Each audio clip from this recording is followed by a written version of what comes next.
graduated from Rowan University in the spring of 2022 with a sports communication and media degree. I got to actually call minor league baseball and G League basketball games while I was in school. And then I graduated, and as soon as I graduated, I went to NFL Films in Mount Laurel, New Jersey. And as much as I loved that experience, I miss putting on the headsets. I decided, you know what, talk is cheap. I have a laptop that's in my house, and so 21 months later, here we are, still on YouTube, calling games and building an incredible, loving community on here with the people that I call my Philly freaks with a capital P and a capital H. We go live for every single Phillies, Sixers, and Eagles game, and we do it like old school radio play-by-play style. I'm Jason Joseph, and this is Play-by-Play with JJ. I showed a swung on barrel. Get out to right field. Bye-bye baseball. That baby is long gone. Good afternoon, everybody, and welcome on into another edition of Phillies Play-by-Play with JJ. Hopefully you're all doing well. My name is Jason Joseph. This is Play-by-Play with JJ. Last night's Phillies game did get rained out, and so the Phillies are playing a doubleheader today. And also tonight will be the second game of the doubleheader. So the first game will be underway in just a few minutes. It's supposed to start at 1:05 p.m. Eastern time. They took the tarp off the field. It was raining earlier. And hopefully we can get in 2 games today. Phillies are also off tomorrow, which is also interesting. So I'm curious to see how Rob is going to manage the bullpen and just the whole entire roster today. I would assume that JT is not going to be playing, he's not playing in the first game, so I figured that he was going to play one of the games, and he will be most likely starting tonight in the night game at 6:05 p.m. Eastern time, which does make a lot of sense. So, all right, let's get into the starting lineups. Let's get down to business, and let's get into the starting lineups for this game. Phillies on the rubber will have Jesus Luzardo taking on Erick Fedde, and for the St. Louis Cardinals, they have Lars Nootbaar, Mason Wynn, Brendan Donovan, Nolan Arenado, Wilson Contreras, Ivan Herrera, Pedro Pages, Jordan Walker, and Victor Scott. Rain is in the forecast. It is starting to rain again, but hopefully there are no setbacks for this game.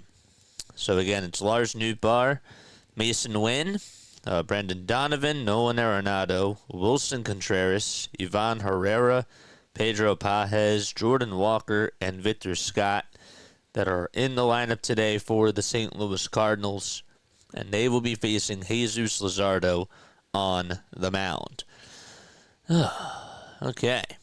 Luzardo will get ready to throw the first pitch. Here it comes, and it's just inside for ball 1.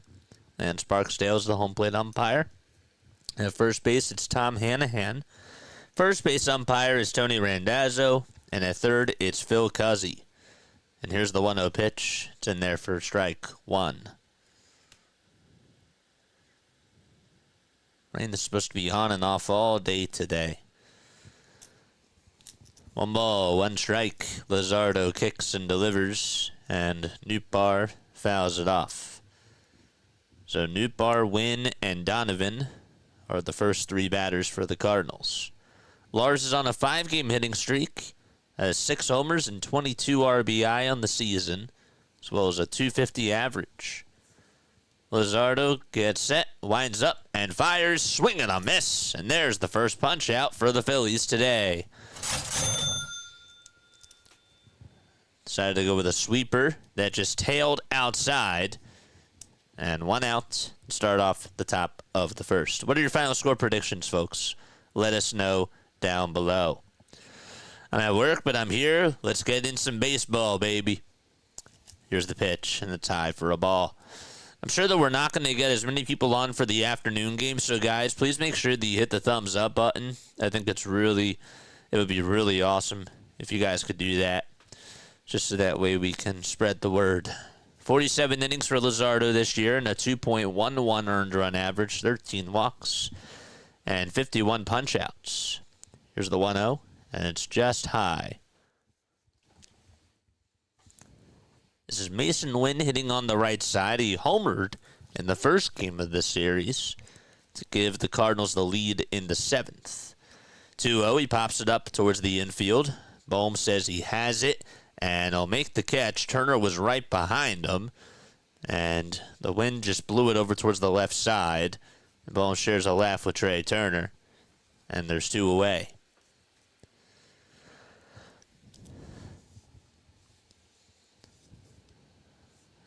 And Brendan Donovan, the best hitter on the St. Louis Cardinals, is up, hitting in the 3 spot, batting .312 on the season. And he punches this one out over to left field, and Kepler is there, though, and he'll make the catch as he tries to run on in. And he took about 5 steps or so, made the grab, and we're going to the bottom of the first. Stott, Turner, and Harper due up in the top of the order for the Phillies. So good inning from Jesus Luzardo, and let's get into the Phillies starting lineup for today. They got Bryson Stott playing over at second base, batting in the leadoff spot. Trey Turner's batting second. Third will be Bryce Harper. Fourth is Kyle Schwarber. Fifth is Nick Castellanos, followed up by Max Kepler, Alec Bohm, Brandon Marsh, and Rafael Marchand. And again, Marchand playing for JT in Game 1 of this day-and-night doubleheader. So he is catching behind the plate. And the Phillies will be facing a former national, and that's Erick Fedde, who's 32 years old now, from Las Vegas, Nevada. Last time he pitched, it was against his former ball club, and he went a complete game shutout. He had 8 strikeouts in those 9 innings and gave up 6 hits, no walks, and looked very strong against the Nats. But hasn't faced the Phillies at all this year. Last time he actually pitched against the Phillies, it was back in 2022. And he went 5 innings, gave up 7 hits, 2 earned runs, including a homer, and 3 strikeouts. Ended up getting the loss.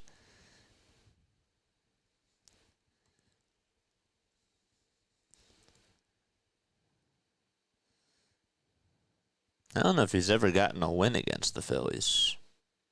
If it was a very long time ago. It's crazy. That is wild. All right, so Stott, Turner, Harper, Schwarber, Castellanos, Kepler, Bohm, Marsh, and Marchand are the Phillies' 9 hitters for today. Last time he actually did win against the Phillies, it was back in 2018, June 29th. Got the win, and he actually gave up 5 earned runs in that game and 8 hits. The ball is 1 strike, and the pitch is outside for a ball to Bryson Stott. Phillies are in their cream uniforms. Cardinals are in their gray tops, gray bottoms with the red Cardinals on top of the yellow bat on each end. It's painted across the chest, and it has cursive text that says Cardinals. 1-1, foul ball. Stott batting .259. It's gotten a little bit cold over the last week, and he takes the 1-2 outside. Cardinals are on a 9-game winning streak. They're a game and a half behind the Cubs in the NL Central. 2-2 pitch, swing and a miss. And Stott got a high cutter at 91. And he's down on strikes. The 9-game winning streak is the longest winning streak that they've had since 2021. That is also the most in baseball this year. 1 out, and the pitch to Turner. And there's a ground ball that hits off the top of the hill. And Donovan plays it on a bounce, and the throw over to first is in time. I think that they got a little piece of Erick Fedde. Or if not, it just avoided it. If it did, the trainers would have went out there, but 2 up, 2 down. It did. It went right in between them. Right in between them. So 2 outs, and now it's Bryce Harper who's due up at the plate. Harper's 11 for 22 against Erick Fedde, and he'll lift this one out over to deep right field. It's carrying, it's going back over towards the warning track, and Walker just has enough room to make the catch. Bryce just missed a homer. He's homered 6 times against Fedde. That would have been the 7th. And we're going to the top of the 2nd as the Phillies go down in order 1, 2, 3. All right. Mark says, I'm going to go 6-4 Phillies this afternoon. Generation X Cultivation A40 says, I'm going to go 7-3 Phillies. Okay. Seema Fox, what's going on? What's up, Zach? How are you? Cardinals are 23-19 on the season. They also have an 8-13 record away from Busch Stadium. Phillies, on the other hand, are 24-17. And they are 6 games above 500 at the bank. Steve says, make him throw pitches. I mean, well, that was his pitch. It just didn't get enough oomph to get out of the yard. But in regards to Trey, yeah, I'm with you. I'm with you there. Arenado, Contreras, and Herrera are coming up for St. Louis. Don't forget to like and subscribe, folks. We do classic radio play-by-play on here. We also interact with you guys as well. We got a doubleheader today, and then we're off tomorrow. And then the Pirates come to town. Phillies will be playing the Pirates this weekend. Paul Skeens will pitch on Sunday for Pittsburgh. Brewers and Reds are actually both tied in the NL Central. They're both 20-23. They're 5 games behind the Cubs, and they're 3.5 games behind the St. Louis Cardinals. Brewers, Reds, and Pirates have also lost their last 2 games. Here's Jesus Luzardo, who has the 3rd highest ERA, or the 3rd lowest ERA in all of baseball. There's a difference. Kodai Senga has a 1.22. The pitch is in there for a strike. This is in the National League. Yoshinobu Yamamoto is 2nd.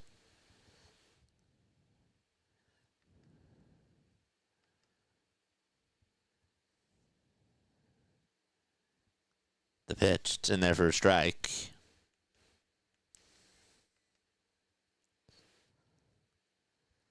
Next pitch after that. It's now 1 ball, 1 strike.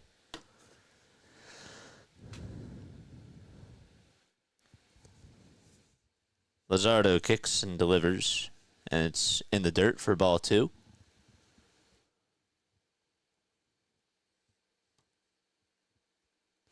It's 60 degrees out of the Citizens Bank Park. 2-1 pitch, swing and a miss. And that makes the count 2-2. Lance Barksdale, Tom Hanahan, Tony Randazzo, and Phil Cuzzy are the crew chief. And the 2-2 on the way, swing and a miss. A slider in the dirt thrown by Luzardo. Nasty was written all over it. And 1 out in the top of the 2nd.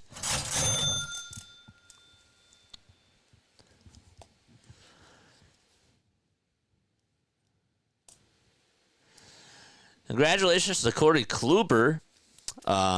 He was named a special assistant to their pitching staff, the Cleveland Guardians pitching staff, that is, on today.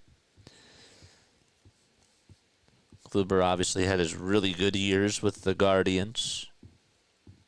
Then got sent around a little bit, dealt with some injuries, and was never really the same after that. The pitch. That's inside. By the way, Matt Carpenter, former Cardinal, 3-time All-Star, he retired today after playing in 14 seasons. 1-1. That's inside and low. Got a ring with them. 2-1 pitch. It's in the dirt for ball 3.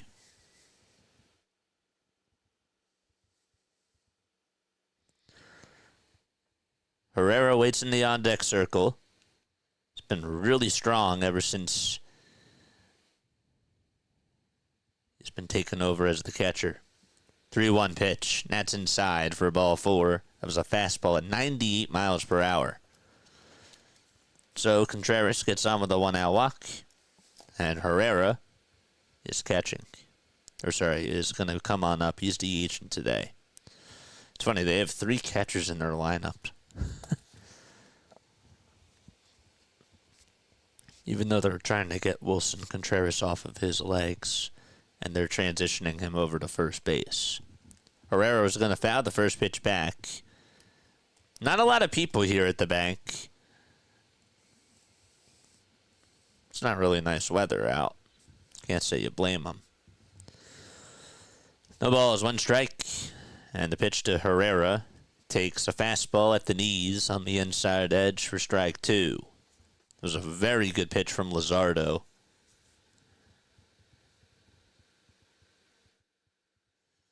What's up, chat? The ball's 2 strikes. And the pitch from Luzardo is a slider in the dirt for a ball. How's everybody's day going so far? Let us know down below. Marchand catching for the Phillies today. On the mound, it's Luzardo. At first, it's Harper. Second baseman, Stott. Third baseman's Bohm. And Turner is at short. And here's the 1-2, and that gets the big toe of Ivan Herrera as he jogs on out of the batter's box. Goes over towards the dugout for a second to take off his protective gear. Yep, that got him right on the shoelaces. Right on the shoe tops. So that's going to put runners at first and second. That's demoralizing for a pitcher. You know, you get ahead in the count. Just throw him a really nice fastball on the inside corner at the knees, and you let him get off. Here's the pitch. It's a sinker at 96. It's in there for strike 1. This is Pedro Pages wearing red batting gloves, sitting on the right side. 2 homers and 15 RBI for him on the season. 0-1 is the count. Luzardo will deliver from the stretch, and the pitch is a changeup that misses.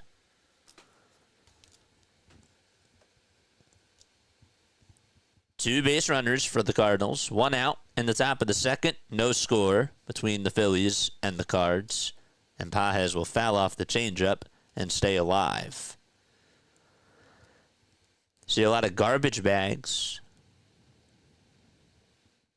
A lot of people in those garbage bags. Red, powder blue. Didn't even know that they had the powder blue ones, but they kind of look cool. Luzardo's trying to communicate with Marchand, and he gets the signs. Gets set at the belt, looks back at second, now back to the plate, and the 1-2 pitch, another swing and a miss. That sweeper certainly got Pages off guard. And 2 gone. 3 strikeouts for Jesus Luzardo today. So he struck out Lars Nootbaar, Nolan Arenado, and Pedro Pages becomes the 3rd strikeout victim.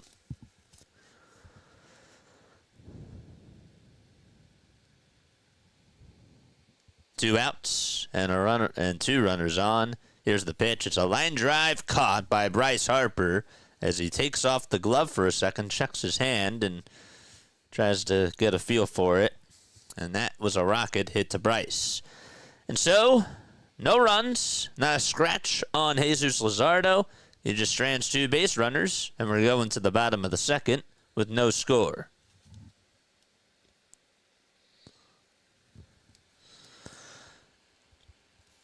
Phillies will have Schwarber, Castellanos, and Kepler due up in the batting order. Are we live? We have a very quiet chat today. Are we live? I just want to make sure that we're live. I mean, I could be talking to myself all day. But Just want to make sure that we're live. We got 92 people on here watching. Okay, good. We are live. Let's see. We have 38 likes. Hit the thumbs up button. Hit the subscribe button as well. There we go. Now we're getting people talking. There we go. You are live. Sorry, working and listening. No. I understand. I want to make sure that we're live. That was the thing. Because I've done that sometimes. There was actually one time where I think I did like 4 innings and I didn't realize I wasn't live for any of it. And I was like, well, okay. Let's just do it again. Let's start the stream again. We're going to the bottom of the second. No score for the Phillies or the Cardinals. Schwarber will lead it off for Philadelphia.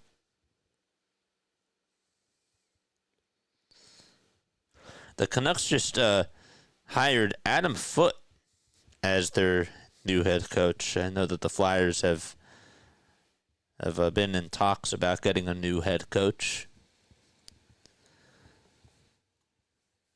Just saw that pop up on the screen. Schwarber leading it off in the bottom of the second, and he stares at a sinker that's right down Broad Street for strike one. His 401 on-base percentage is 6th highest in the National League. He takes the 0-1 in the dirt for a ball. Fedde versus Schwarber. And the 1-1 pitch is high for ball 2. I remember when Fedde was had a rehab start with the Blue Rocks. We got to watch him pitch. That was when he was on the Nationals, of course, organization. 2-1. There's a foul ball hit back behind the plate. He dominated in that game. 2-2 pitch to Kyle, and he grounds this one towards the right side. Donovan picks it up, throws it over to first, and Schwarber is out.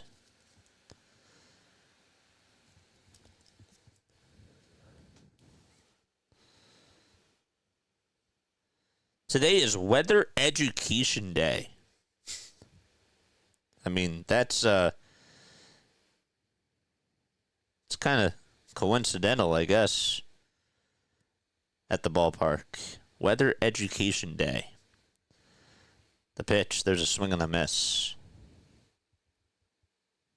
I see some kids in attendance. This is Castellanos up. And the 0-1 is outside and low for a ball.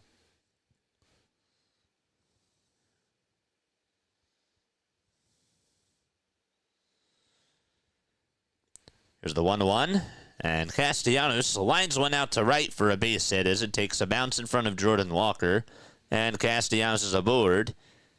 This guy has 12 multi-hits on the season so far. And well, he's halfway there to getting his 13th.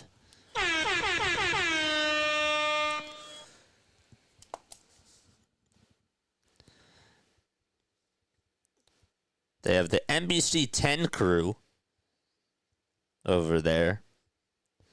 At 9:30, the gates were open for entry. Each attendee received an event rally towel upon arrival. The pitch is taken inside and low for a ball. And then from 10:30 to 11:30, they had a Weather Education Day program presented by meteorologists from NBC 10, including Brittany Shipp.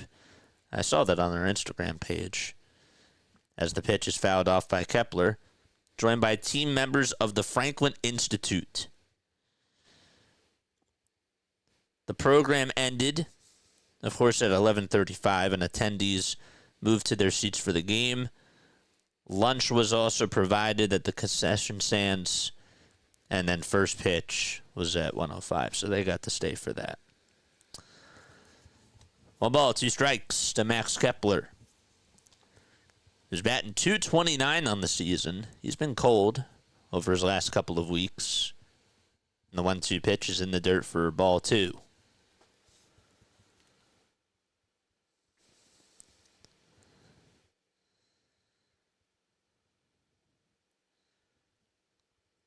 Game tickets were only $20 each in the following locations. They had the Pavilion Deck and a couple right by the Terrace Deck and Terrace. 3 balls, 2 strikes to Max Kepler. Castellanos over at first. We're in the bottom of the second. There's 1 out. And Max will call for time. I'll take a couple practice swings. It's currently 61 degrees out in Philadelphia. Money line for the Phillies is at -180. And the over-under is at 8.5. 3-2 pitch, and strike 3, he went. And Castellanos does swipe second base. That's the good news. But Fedde does get a second strikeout. The strike 3 was on a check swing, and Pages wasn't going to have a play over to second. Phillies being aggressive on the bases. Thought Casty actually got a very good jump there. And for him to be aggressive, that was kind of a surprise. Pitch is outside for a ball. I will tell you, and I don't know how the numbers back this up, but the Phillies this year have done, say what you want about the offense and how inconsistent they've been. 1 ball, no strikes, and the pitch is outside for ball 2. They have been really aggressive on the bases. Overall, they have taken a better approach. When you watch them play, they've really tried to utilize small ball more often, which is a good thing. That was one of their weaknesses last year. 2-0 pitch, and it's outside for ball 3. But the question now is, can they just be consistent and have the power come along? 3 balls, no strikes to Alec Bohm. And the pitch is a strike that catches the outer third of the zone at the knees. Very live, listening to you at work, pretending I'm working. Nice.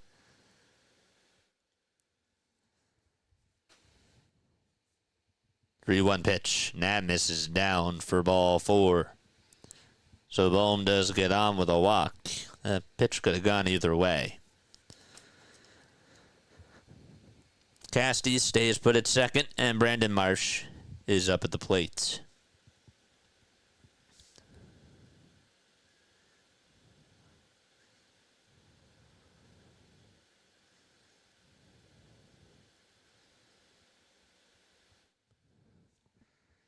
Here comes Marsh, and Marsh will ground the first pitch foul. A sinker at the knees.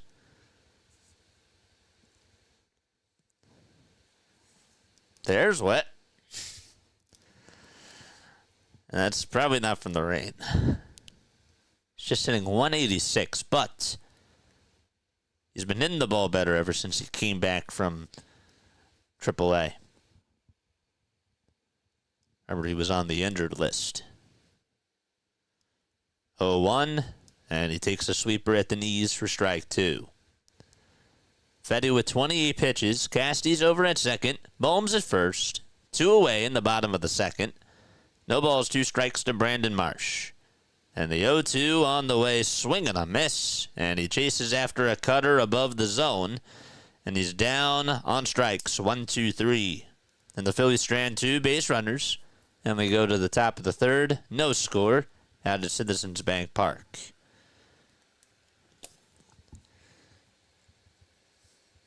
Make sure you guys hit the thumbs up button and hit the subscriber button as well.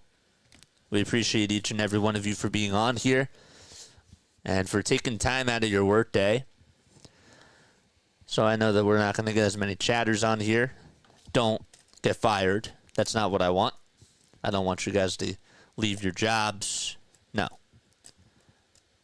But if you are in the workspace, I will tell you one thing. If you have other people that you're working with that also enjoy the Phillies or also enjoy other sports, spread the word. That would mean a lot to me. But obviously don't do it if they're on conference calls or, that type of a thing.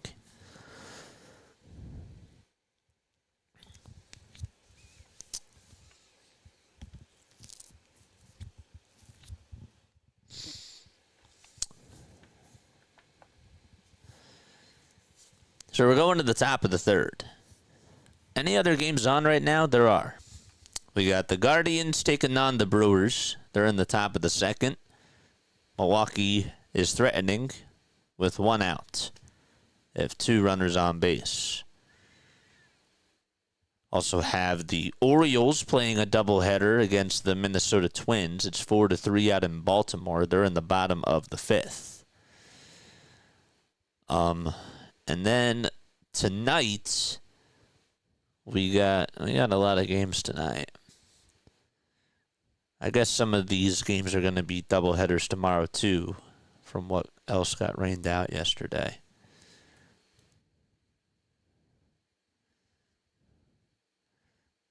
Are there any other games that got postponed? No, it was just 2. It was just the Phillies game, and it was the Orioles game. Bill Henley's in the booth. Wow. The ball is 1 strike, and this is Victor Scott II who's up.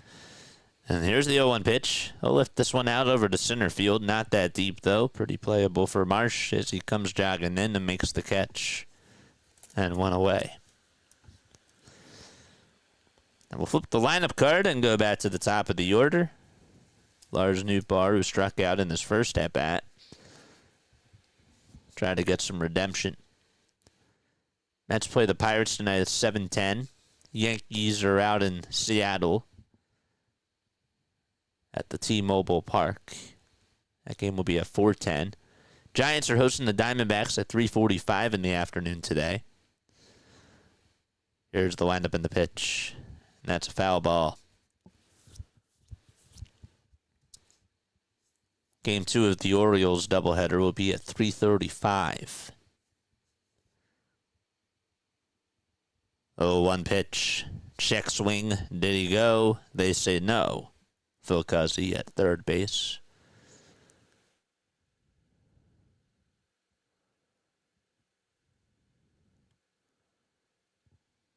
One ball, 1 strike, and the pitch. Swing and a miss.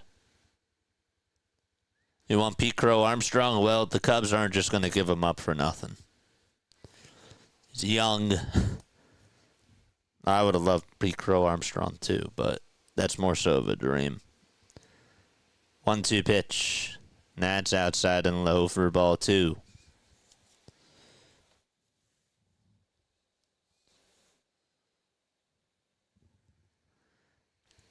The 2-2. And there's a check swing foul ball towards the third base side. Luzardo so far, 2 1/3, 3 strikeouts, no runs, and 1 walk. 2-2 pitch, and the sinker was inside, and Nootbaar did not go. Count's now full at 3-2. Lefty versus lefty. And Luzardo fires. And Nootbaar gets a piece of it and stays alive.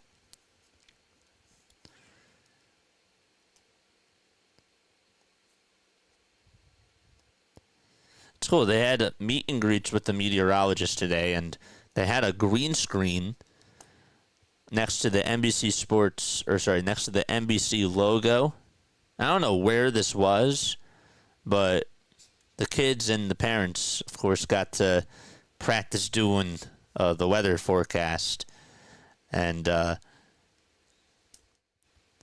meteorologists were walking through and telling them how to do it and how to give like a full report. That's really cool. Next pitch is in there for strike 3. Or sorry, that was ball 4. Excuse me. So there's a runner on over at first. 1 out, top of the third. Lost focus for a sec. Get back on track. And the 1-0 is fouled away.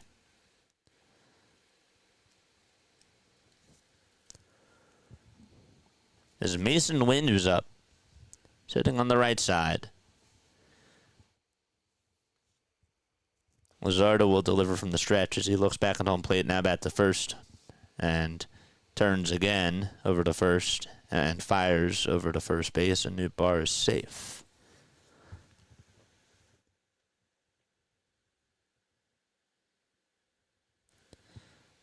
One pitch. That's a foul ball. Can't read my scoreboard? Well, there's nothing I can really do about that.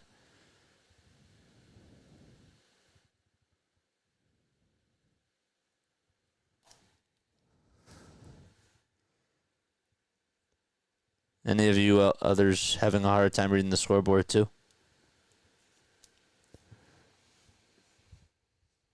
You can zoom in on your phone on YouTube, you know. You can always do that as well with when you push your fingers and you spread them. Your thumb and your pointer like this. 2 balls, 2 strikes. And the pitch is fouled back towards the screen. Brewers just took the lead against the Guardians and lead at 1-0 on Jake Bauer's RBI double.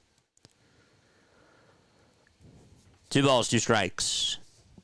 And Lance Barksdale steps in front of the catcher in front of home plate. And now goes back to his spot.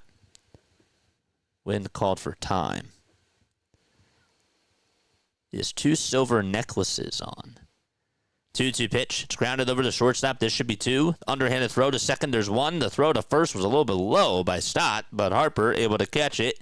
And a 6-4-3 double play is what ends the top of the third. Bottom of the third coming up for the Phillies. No score at Citizens Bank Park.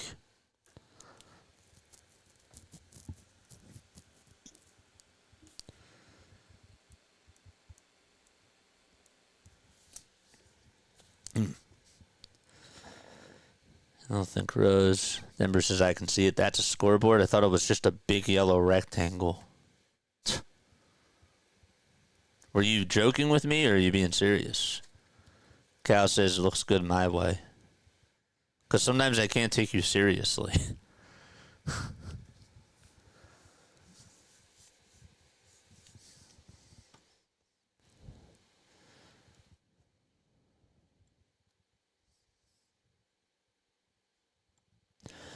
Knicks play the Celtics tonight at 7. Warriors also are playing against the Minnesota Timberwolves. That game is at 9:30. Those 2 games should be great to watch. Panthers are out in Toronto playing the Maple Leafs. That series is tied 2-2. And at 9:30 it will be Edmonton Oilers against the Las Vegas Golden Knights. Edmonton's up in the series 3-1.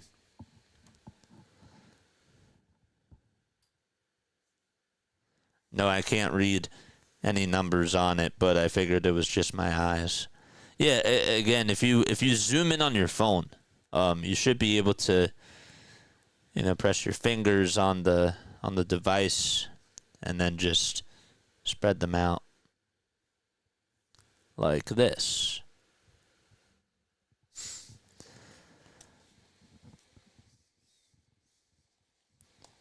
That should help.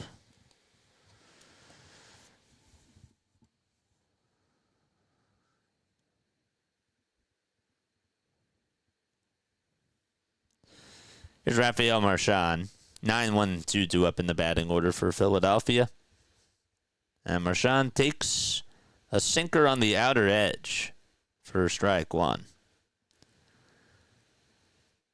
He had that one game this year where he had 3 walks. And other than that, really hasn't given any production at the plate. Not saying that walks are production, but, he was getting on base. But he hasn't really gotten on base a lot of the time. 1 ball, 1 strike. And the next pitch is way up high and way outside.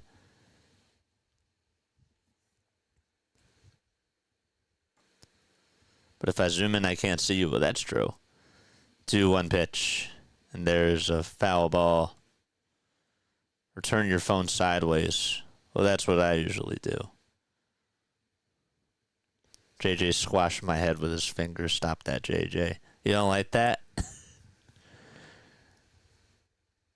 2-2 pitch. and that's a foul ball.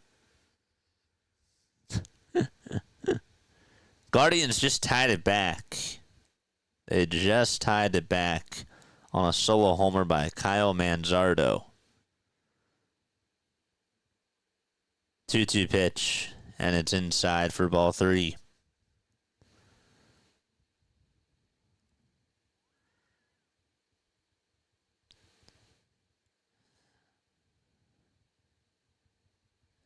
Three balls, 2 strikes. And here's the pitch just inside. Great eye by Marchand. And he gets on with a leadoff walk here in the bottom of the third. Fedde did not get the call. It was just a hair inside.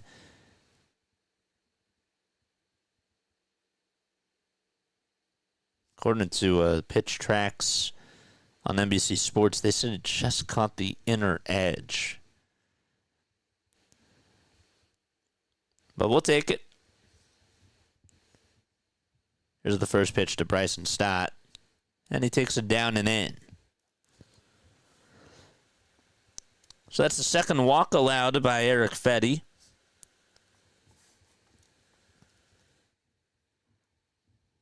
Stott struck out swinging in his first at-bat and pops up the 1-0 out of play over towards about the 10th row or so by the third base side.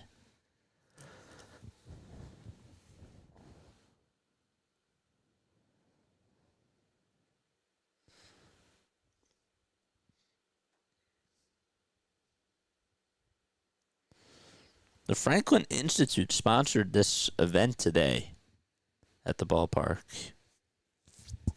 It's pretty cool. 1-1 pitch. It's a changeup, and it's outside for ball 2.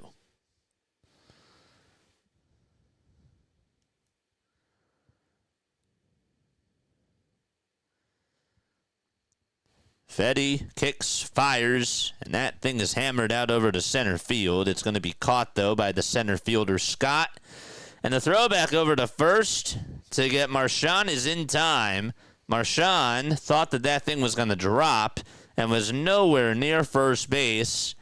And so that's going to go down as an 8-3 double play.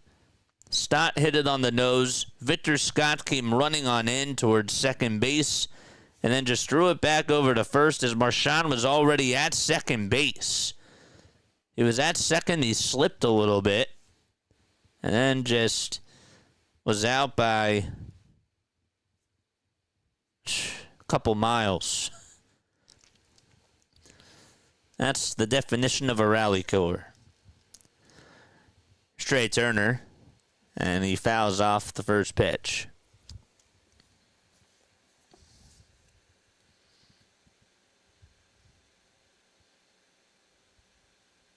It's an 8-3 double play. Turner grounded out in the first, and he swings and misses at the sinker for strike 2.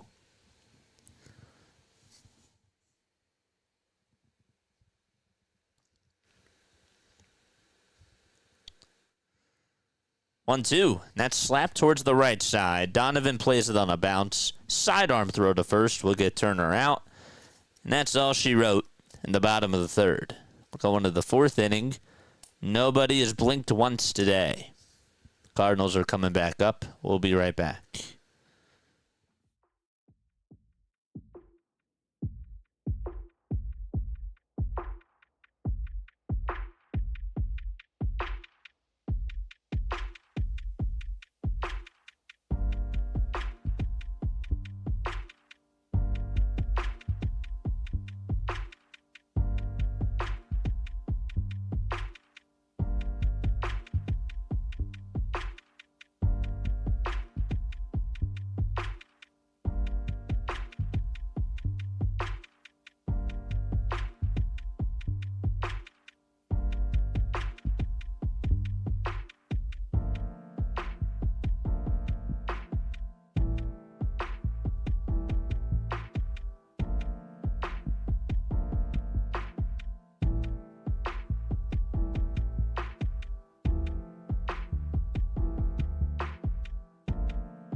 All right. No post-game show after the first game of the doubleheader. I'll do like a little quick recap. And then I'm going to eat some dinner. It's probably a good idea of something to do in between the games. So. All right. So we're going to the top of the fourth. And Jesus Luzardo will be back out there on the hill for Philadelphia. First pitch to Brendan Donovan, and he lines this one over towards first base. It's played on the hop by Harper over at the line, flips it back over to Luzardo, who covers the bag. And one away on one pitch. Harper rocking that fade.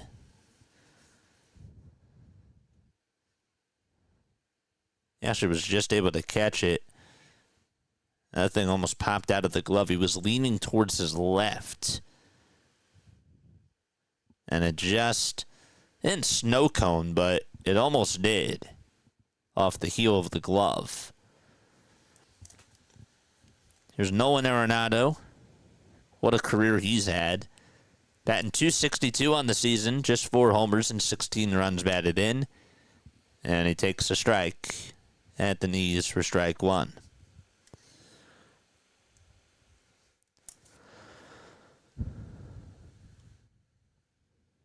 0-1 pitch. It's rolled over towards the left side. Turner plays it, fields it, and gathers it, throws it over to first, and 2 up, 2 down.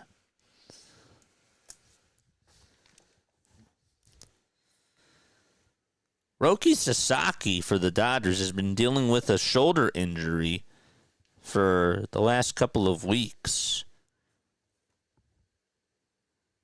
Dodgers manager Dave Roberts said Sasaki didn't want to say anything, but felt he had to after his most recent start. The pitch is inside for a ball. Shoulder injuries, especially for a pitcher, that is not good. You're throwing gas like 100 miles per hour. You're doing it time and time again. Shoulder injuries. Yeah. That doesn't go well with pitching. The pitch, swing and a miss from Luzardo. Luzardo versus Contreras. And Jesus gets set and fires. It's high.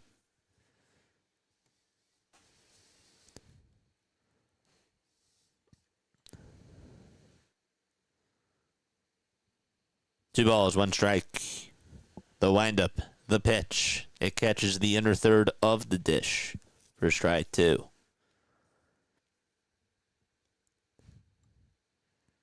Contreras does call for time.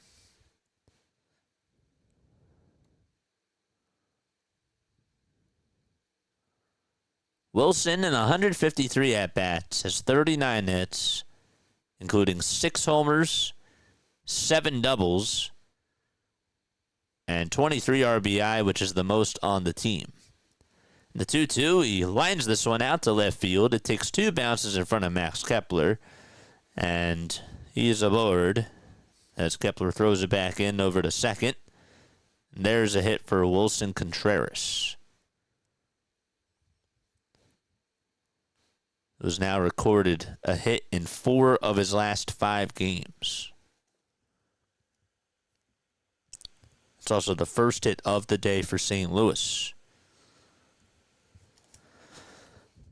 Herrera, who got hit by a pitch his last time up, swings and misses and gets down on a knee on a pitch that was in the dirt at 87 miles per hour.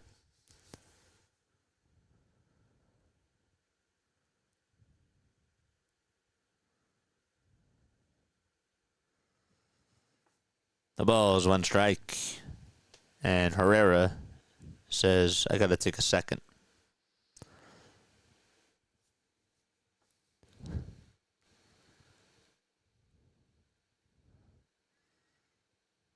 Contreras, who is over at first base, has 2 stolen bases on the season.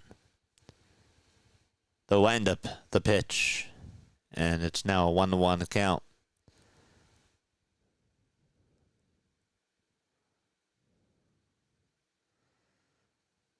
There's the 1-1. It's grounded over towards the middle, and Stock gets down on a knee, backhands it, and an underhanded throw over to shortstop is going to get the third out of the inning. Hit sharply, but Stock playing at the right spot. Good job by Bobby Dickerson and the infield coaching. So we're going to the bottom of the fourth. It's a 4-6 fielder's choice to end the inning. The Phillies are coming up.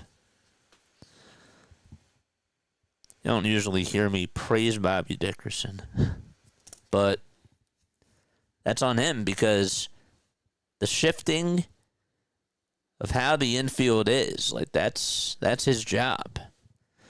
Max Coverage TV, what is good? How you doing, Max? Appreciate you for stopping by. Folks, if you are Yankees fans, if you are Packers fans, and if you also like the Houston Rockets, that's my guy. Max has a lot of Yankees content on his channel, and he is a good dude. He's a very, very good dude, and I support this guy because he's passionate, and he's just really damn good at what he does. So drop that link down below, my friend, if you want to. You're more than welcome to. And my people will subscribe to your people. No, I'm kidding. My people will subscribe to you, though. I was trying to make a reference like, my people will call your people. But it didn't work out. It's all right. We tried. We made an error over at third base on a ground ball. Yankees fan can't be a good dude. Well, guess what? He's a good dude. There's Braves fans that are good dudes that are on here. And there's Mets fans that are good people on here. So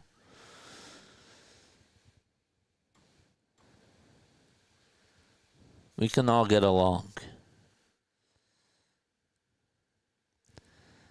The pitch from Bryce, and it's high for a ball. I think we do a pretty good job at positioning on the defensive side. Not always, Larry. Not always. 1 ball, no strikes. And the pitch is high for ball 2. Sometimes they'll have a right-handed hitter up, and I'm questioning why isn't Bohm playing over towards the line with runners on, with a runner over at first and second.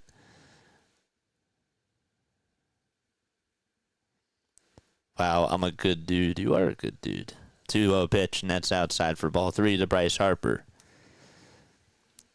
3-0 pitch to Bryce. He gets the green light and fouls it off. That sinker was right down the middle. Looked like it was his pitch. Harper hit a deep fly out over to right field. He has homered off of Fedde 6 times in his career. 3-1, and he smacks that down the right field line. It's a fair ball, and it's going all the way towards the corner. Harper's going to get an easy deuce, and Walker gets over towards the ball. Harper's standing up at second as the throw comes on in over to Brendan Donovan, and a leadoff double for Bryce Harper in the bottom of the fourth for Philadelphia. Good swing, too. Got a pitch right down the middle, and just did not miss it. Got the turn on a fastball. And launched it out to right. And here comes Kyle Schwarber to the plate.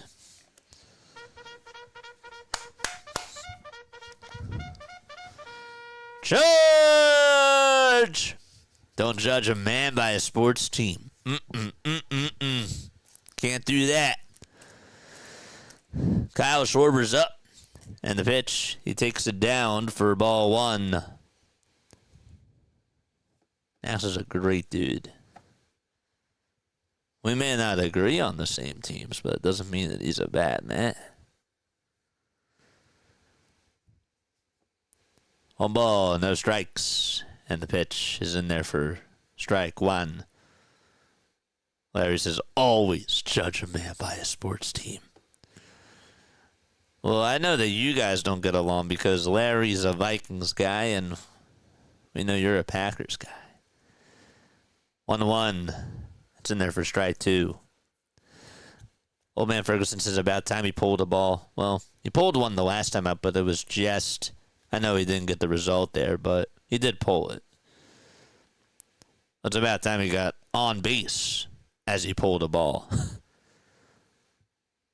2 balls, 1 strike. And the pitch to Schwarber. There's a fly ball hit out over towards center field. Just hit right at Victor Scott the second. And Harper tags up. He'll go to third. The throw is not in time. Harper slides in there at third base. And he's 90 feet away from scoring. Great aggressiveness from Bryce. That wasn't even hit out over to deep center. And Bryce was just like, yep, I'm going to tag up.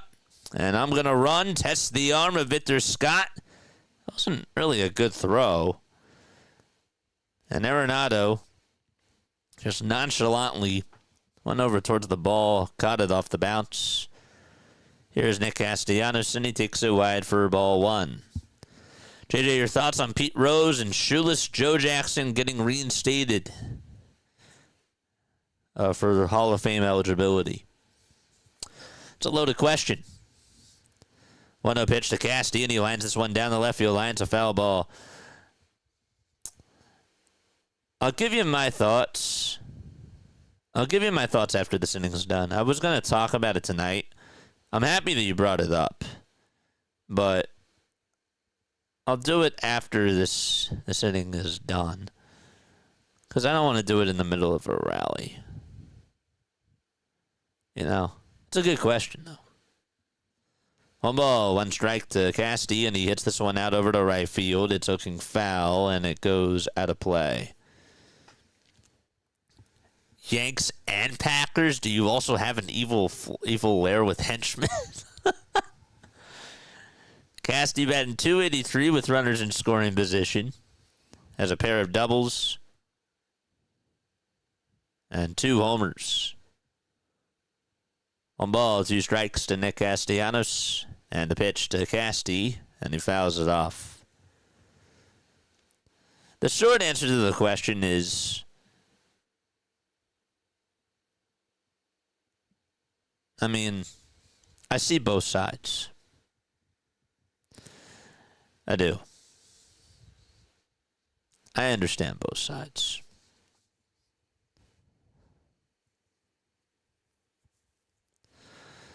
But I will seriously give you my opinions after the inning. 1 ball, 2 strikes. Fedde comes set and fires, and this is grounded over towards the left side. Diving stop by the shortstop. Throw over to first is in time. That was a heck of a play by Mason Wynn. That saved a run right there. And Harper wouldn't have been able to go home. Wynn just got right on his belly. Stare back at third, and then just threw it over to first.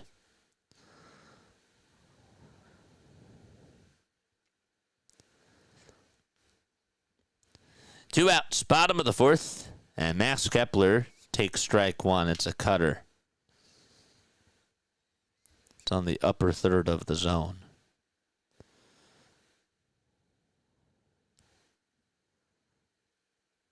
The ball is 1 strike. The pitch. It's bouncing in the dirt for a ball. There's no one Arenado over at third. Took off his cap for a second. Kepler today 0 for 1 with a strikeout. 1 ball, 1 strike. The pitch. Way up high. And outside for ball 2.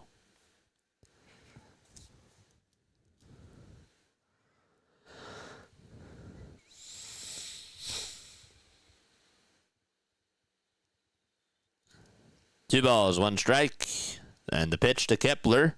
Grounds this one over towards the right side, and the second baseman Donovan picks it up, throws it over to first. It's in time, and the Phillies strand another base runner. We're going to the top of the 5th. No score out at Citizens Bank Park. Okay.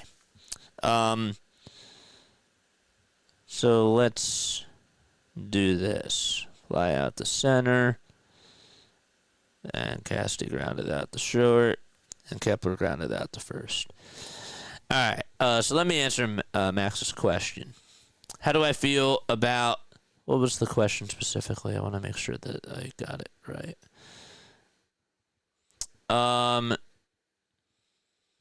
Don't judge a man by a sports team. Where was it?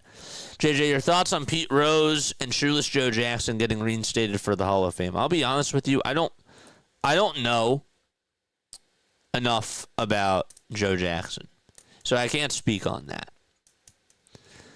I can't. So I'd be wrong if I spoke and I gave my thoughts on that. Pete Rose.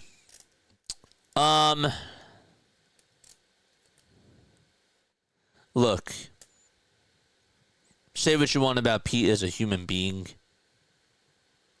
Say what you want about him as a person. The game is the game. What happened in the game happened in the game. Did he cheat? Yeah. Or no, sorry, did he bet? Yeah. Never owned up to his mistakes. That's all he had to do. Own up to them. And he didn't do that. That's on him. But my thoughts about it are that just because he played, just because he was a good player, meant that he's a good player. Like, he is one of... I think that Pete Rose was a big figure in baseball. The way that I look at the Hall of Fame is, where did you mark your territory on the game? What kind of influence did you have? And Pete had a pretty big influence. And so for that reason, I think he should go. And I think he should be in. But that's just me. That's how I feel. Getting into the Hall of Fame, to me, doesn't... It bears much more into how did you play. The ball's 2 strikes. We're in the top of the 5th. And the pitch is inside for a ball.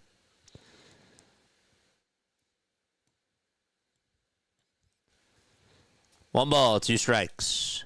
Luzardo gets set at the belt, kicks, delivers, and it's in the dirt and inside for ball 2. Max, you still here?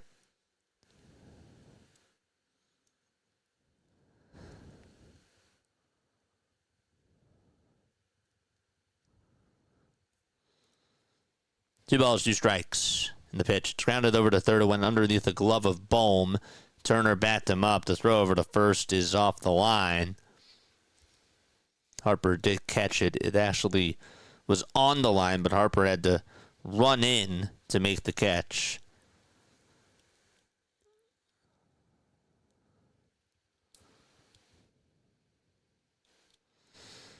Phillies support today's decision. This was posted by the Phillies yesterday.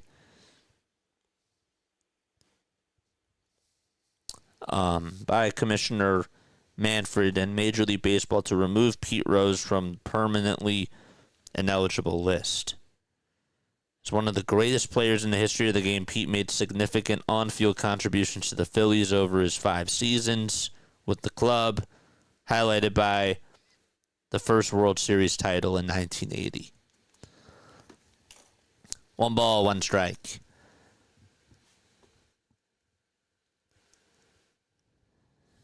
Luzardo comes set, and he fires. He grounds this one over to third. Bohm has it, throws it to second for 1. The throw to first, not in time. Walker beats it out. And look, we were here on Pete Rose Appreciation Day when the Phillies honored him. That was a slap in the face. There was. The thing that happened to Alex Coffey, that was not cool at all. What he said on the broadcast, not cool. But, again, if you're asking me for my opinion, to me the Hall of Fame is about what you did as a player, what you did in the sport. Pitch. It's in there for strike 2. The throw over to second base. It's going to bounce off the helmet of Jordan Walker, and he will stay put at second base. Turner had to run for the ball. And it didn't bounce too far away from him. Turner actually tried to catch it, and it actually bounced off of his glove. Didn't see that in real time. So Turner didn't even make the catch. That's on Trey. 1 ball, 1 strike. And the pitch is in there for strike 2.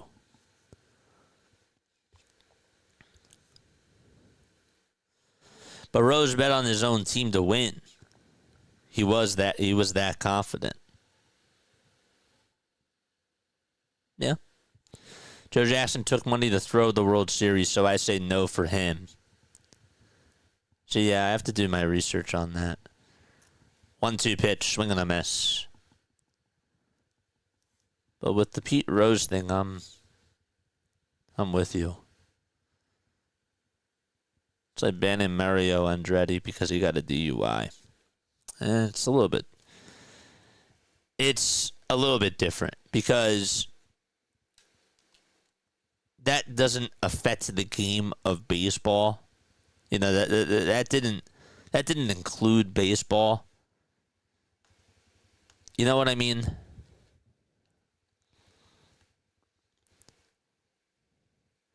It's like you can't even make a comparison to it. Yes, Larry. That's right. 1 ball, 1 strike. That's actually a very good comparison there.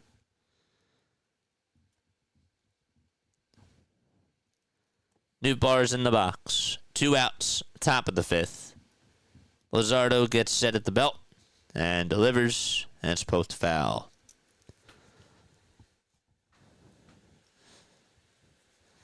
It's an interesting conversation. It is.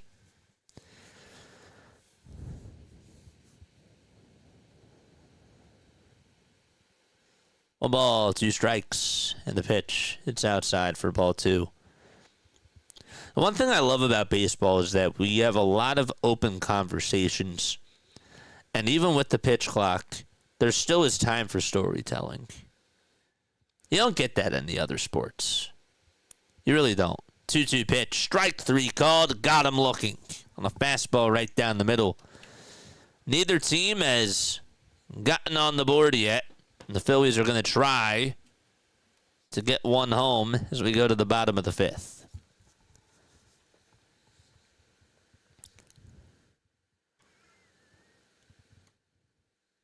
Where can I watch this at?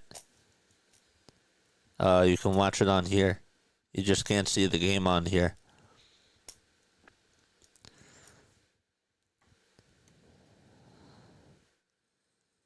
What about Barry Bonds?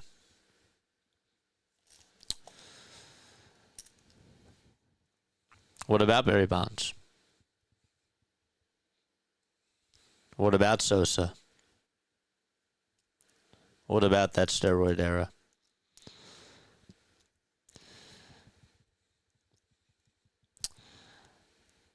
Do I think Barry should have gotten in? That's another loaded question.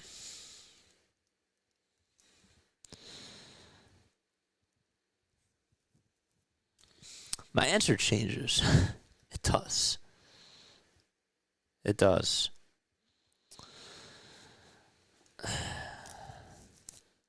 My guy JJ. I'll get back to your answer. I'll get back to your question. Can we beat the hottest team in baseball? The Cardinals are 9-1 in their last 10 games. Yeah, dude, they've won their last 9 games. It's crazy. The Fighting Phils are 7-3 in their last 10 games. We got this, JJ. Let's go, Mike. Let's go, Mike. What's up, Mike?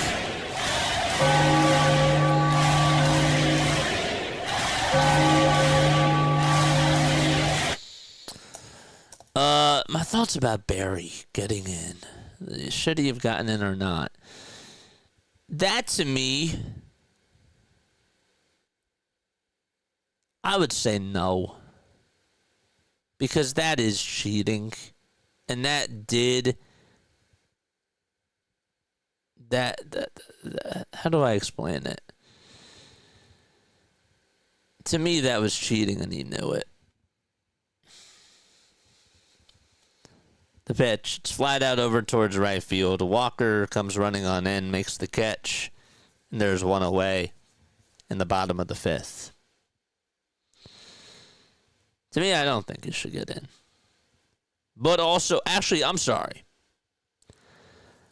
I think, and I was actually on the record for saying this earlier, I think he should, but if you're going to put him in, you got to talk about it. Like, you can't just erase that. If you're going to put him in, same thing with Pete. You talk about it. You know, that's sort of like not an asterisk, but it's something that's underlined with it. 1 ball, 1 strike. Because also, did he make an impact on the game? Yes, he did. Did he do something that he shouldn't have done? Yes. But talk about it. Have open conversations and make sure that that is known. Still put him in, but make it known.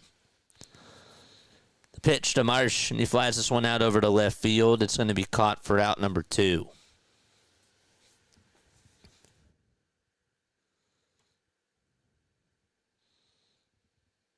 Two outs.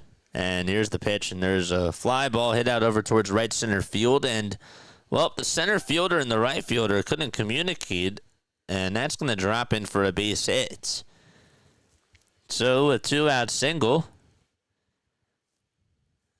Walker and Victor Scott II almost collided there. And Scott just let it bounce in front of him. That was Scott's ball. Scott has to make that catch there. We got a $5 super chat from Jack. Thanks so much. Marshawn gets on, and Stott takes the first pitch for strike 1. There's no score. We're in the bottom of the 5th. I'll get back to your question, but I just want to make sure that I set the table up for everybody. We're in the bottom of the 5th. There's 2 outs and a runner on over at first. And Stott takes the 0-1. It's on the outside corner for strike 2. One thing that I noticed that I haven't done, and I've got a good critique about this, is that we can have conversations like this, but ultimately, when I'm doing this, I got to make sure that I set the table up for everybody and that make sure everybody remembers what's going on. Because if you're just tuning on in and you just come on in during the middle of the convo, it's like, well, what am I tuning into? What's going on? 0-2 pitch, and it's outside for a ball. Fedde is still pitching. Stott's up at the plate. About steroids, I'd say if they make you hit like Bonds, not only should they make it legal, but they should be mandatory. Says Jack.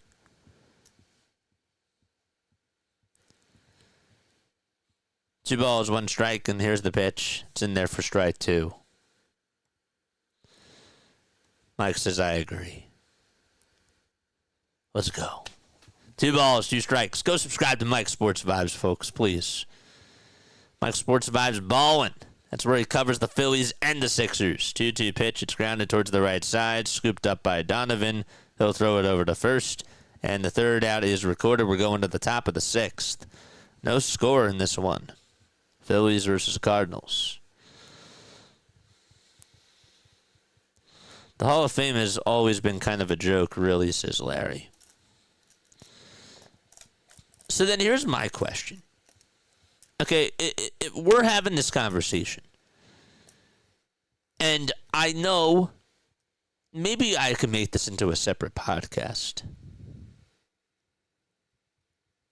And this might actually be really good content. Maybe that's what we'll do. Okay, I'm going to table that. I'm going to table that.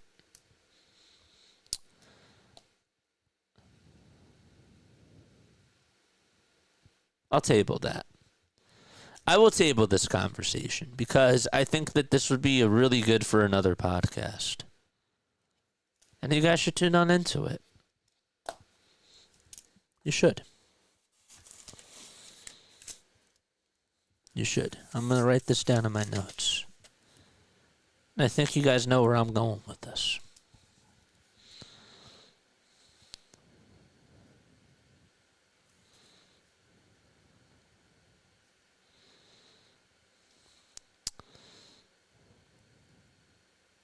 I'll tease one thing.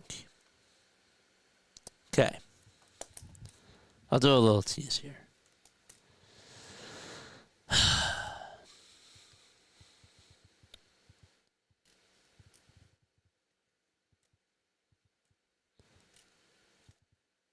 Who?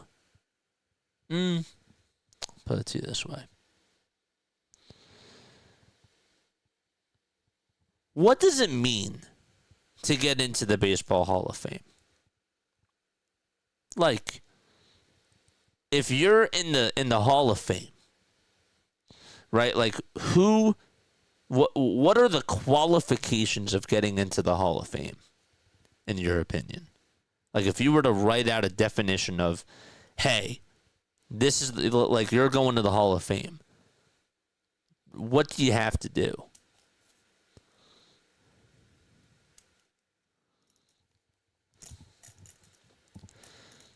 That's a loaded question. I know, but I'll tease that. We're in the top of the 6th, and the pitch is in there for a strike. But it's good content.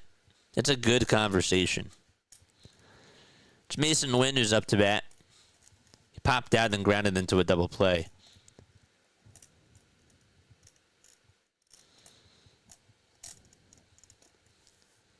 Pitch. Swing and a miss. It means some old guys voted you in. So what? So are you saying that there shouldn't be a Hall of Fame? The ball is 2 strikes, and the pitch is in the dirt for a ball.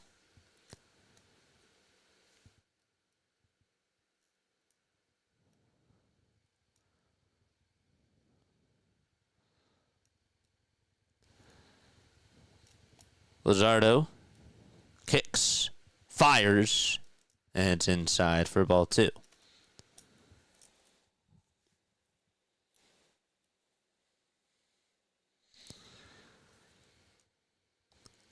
The 2-2 offering. It's chopped foul.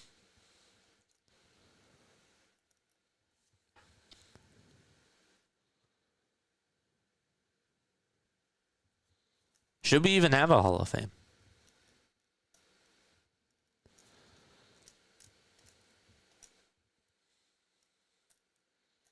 I'm going to start a Hall of really good, and Bobby Abreu's going to get in. 2-2 pitch. That's grounded foul.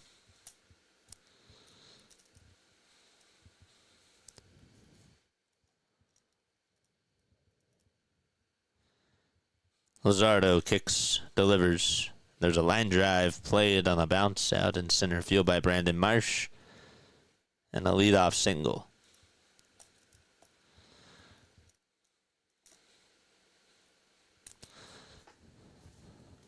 Abreu's got my vote, says Larry. But no, I want to do this exercise with you guys. Should there be a Hall of Fame? Should there be a Hall of Fame?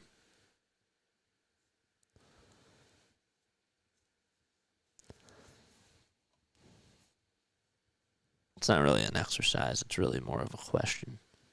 But I would do an exercise in one of these pods. Throw back over to first is not in time.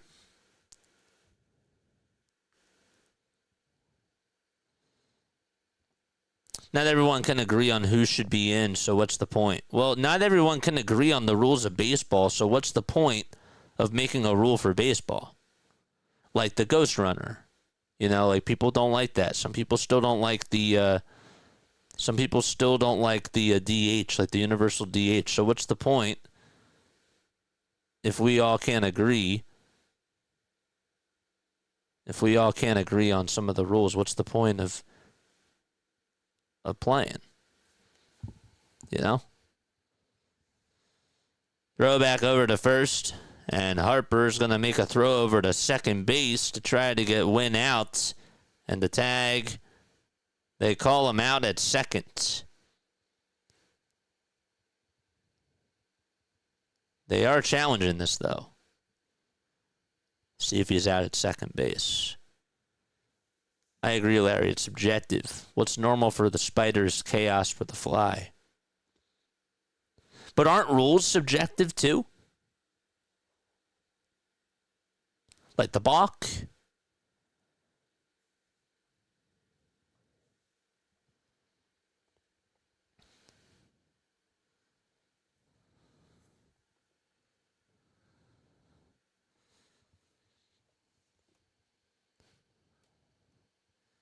I don't know if he got him. I don't know if he got him or not. Trey is so bad at swiping. I don't know what it is. He's just not good at that. All you got to do is just get the glove down. And he just can't do that for some reason. That should have been an easy out. Just lay the glove down.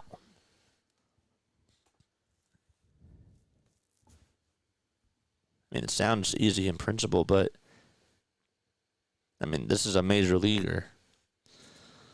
So let's see. The call in the field does stand and he's out. There's one away, but it wasn't like he got the glove down on the hand.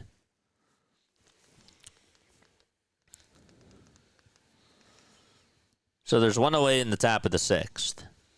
It's no balls, one strike. Luzardo leads Major League Baseball in pickoff attempts. Did not know that. He has 4. 0-1, strike 2. Catches the outside corner of the dish.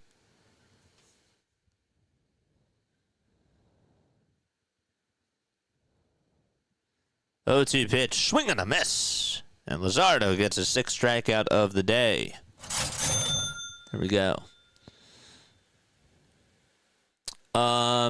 Nothing wrong with having the Hall of Fame. Those who don't want to go don't have to go. It's all good, says Laurie.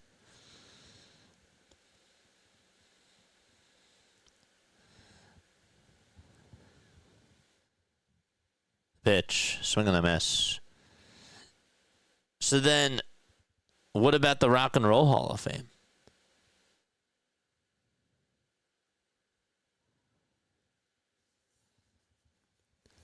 One ball, one strike. But the rules are enacted and affect the gameplay. They're not just opinions. Right, but as the 1-1 is popped up over towards shallow center field, Stott gets under and makes the catch, and we're going to the bottom of the 6th.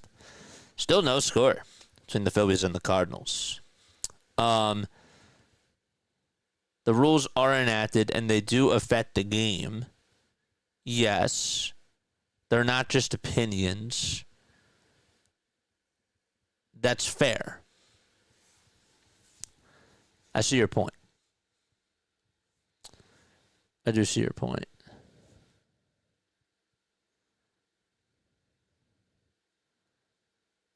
But then it raises these questions. So then, isn't MVP and All-Star voting the same thing? Those are just on opinions, right?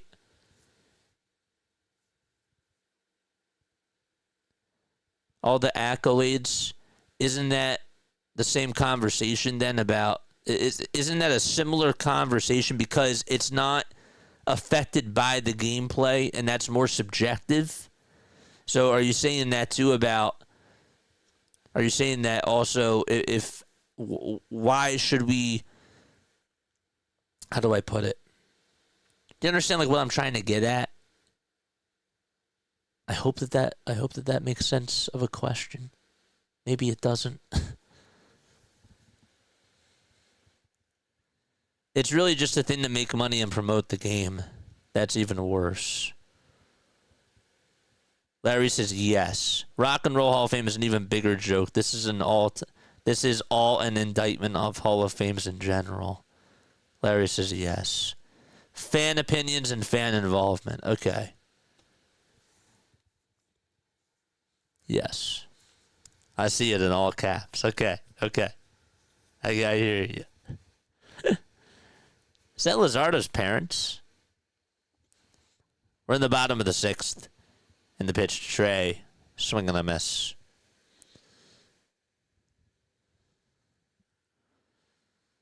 Ryan Spader just tweeted out, should the Phillies retire Jesus Luzardo's number now or wait until he's finished with his start?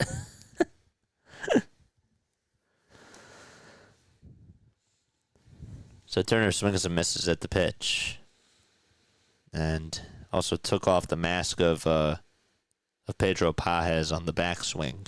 That's the second game in a row he's done that to him. The ball is 1 strike. Fedde's still pitching. He has 73 pitches. Who is the quote-unquote best is always subjective. Hall of Fames try to make it objective, says Larry. Fool's errand. The ball is 2 strikes. And Turner almost got him again. Come on, Trey. Just shorten the swing. Don't hit him. 1 ball, 2 strikes to Turner. And the next pitch is outside. Pajes is probably like, please just don't swing here.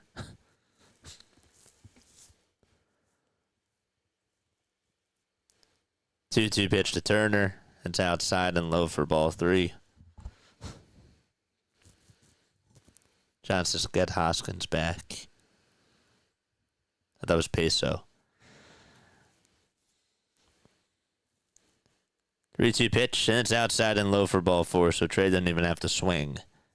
And he gets a free base. So he's over at first. Leadoff man aboard.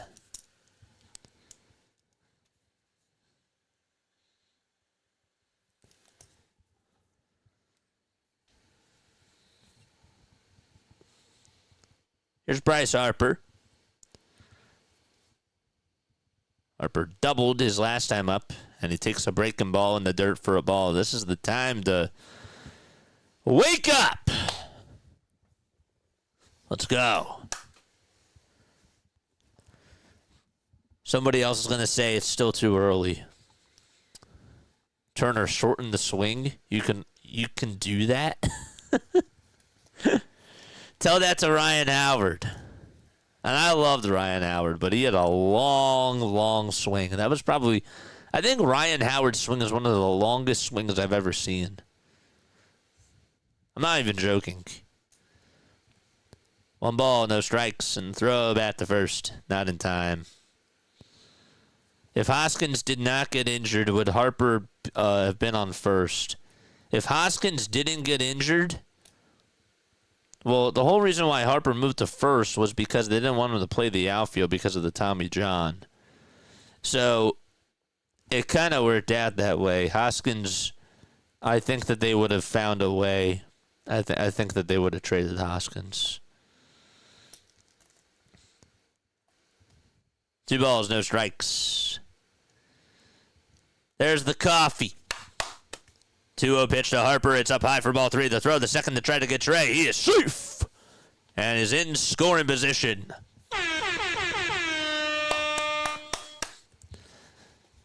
All right. It is wake-up time. Joe West ejected his mother-in-law. He hung on to the base. Good job by Trey.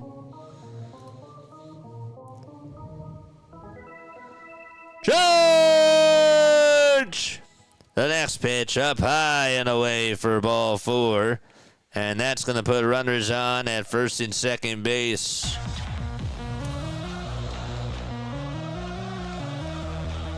Where are my rally towels at? Where are my freaks at?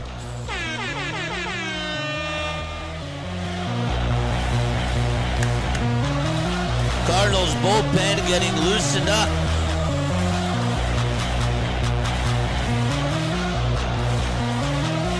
All right.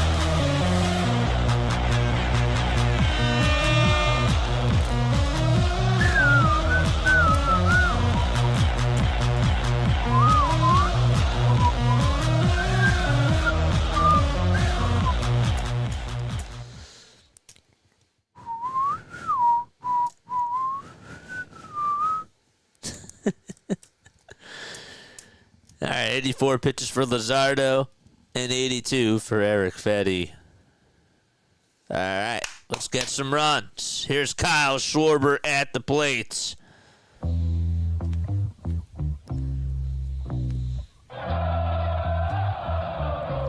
Eight seconds left on the pitch clock. First pitch way up high and way outside for ball one. Fedde's getting pretty wild here. 2 walks in a row allowed by Fedde, and Ollie Marmol stays put. 1-0 pitch outside again for ball 2. If there's anything that you've learned, take, and oh yeah, take a pitch. 2 balls, no strikes to Schwarber, and here's the pitch. That catches the outside corner for strike 1. We the fans are the real Hall of Famers. You're not wrong there, Larry. Without us, there are no pro sports. You are right. Absolutely. It's funny, but you're right. 2-1 to Schwarber. He pops it up over towards the middle infield. And Arenado gets under it, makes the catch. Camera had to pan over towards the left. And Schwarber pops out. Got himself out there. Hey, if he doesn't extend the streak, he'll extend the days if he gets on tonight. So, put that in the history book. Castellanos is up. And Nick takes low and outside for ball 1.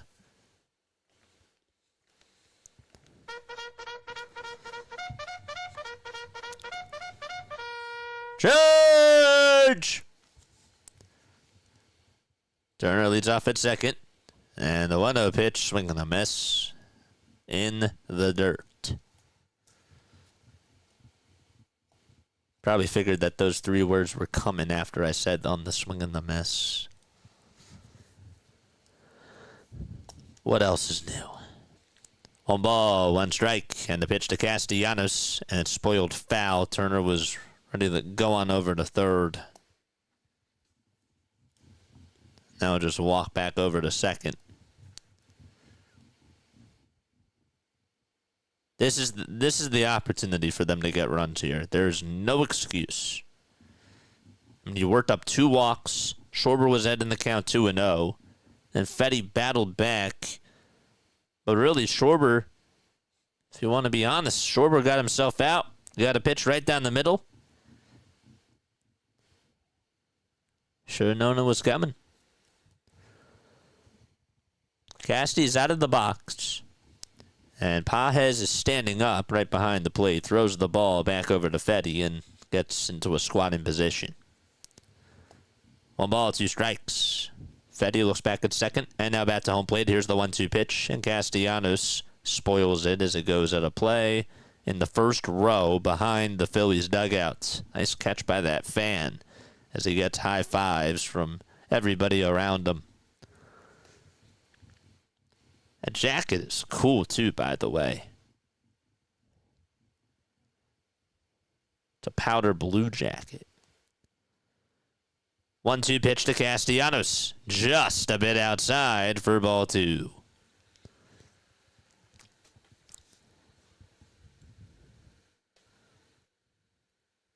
You are 100% serious about that. I know you are. It's funny, but you are serious. And you were right. 2 balls, 2 strikes. Fedde was thinking about throwing it back over to second. And he stepped off the mound for a quick second. He's getting ready to throw. Here's the 2-2. And Castellanos pops it up over towards the first base side. Get out of play. And it just does. Went into the stairwell.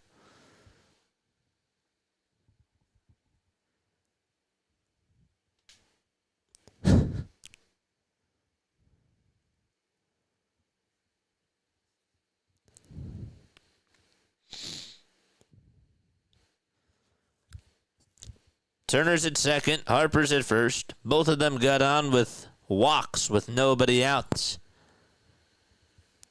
There's one out, and we're in the bottom of the 6th, still knotted up at 0 apiece. And Fedde disengages with Turner, and he'll reset again.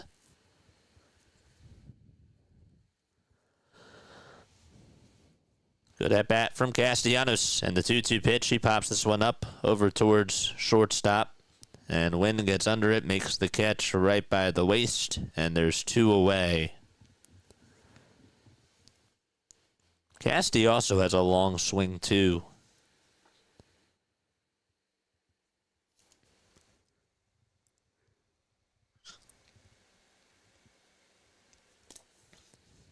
So there's 2 outs. We're still in the bottom of the 6th. And Ollie Marmol is going to make a move. And we will have a pitch and change. See, here's my thing. Okay, and this might just be like an old school thing for me. Okay. I'm not saying I want the Cardinals to win. But Fedde walks Trey. Walks Bryce. Nobody out. Okay, somebody's warming up in the bullpen. He then gets Kyle Schwarber out. Gets Castellanos out. Why not let him finish the inning there? And I know what people are going to say. And I know what the answer is. But doesn't the eye test tell you that he just got those 2 outs? Let him get the final one.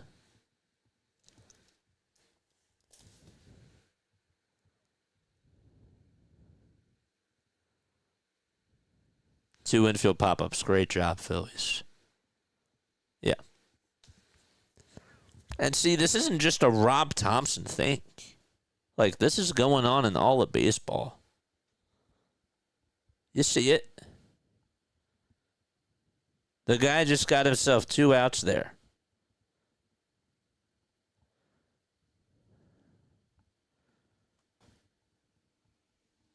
I don't know. Clearly he's scared of Kepler's mighty left bat. Chapeau says, of course, but they are beholden to the statisticians. The Bible. You mean the Bible. The baseball Bible. The numbers. And again, numbers aren't a bad thing, but to live and die with it, I think is flawed.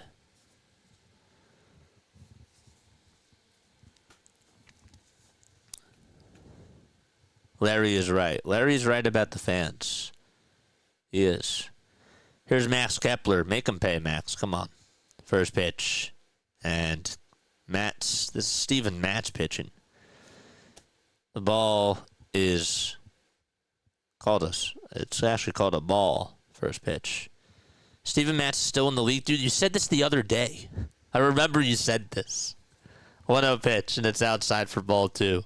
I remember you said this. I do. Yeah. He's still in the league. 2 balls, no strikes to Max Kepler. He's going to bounce this foul. I do remember you said this a couple of weeks ago.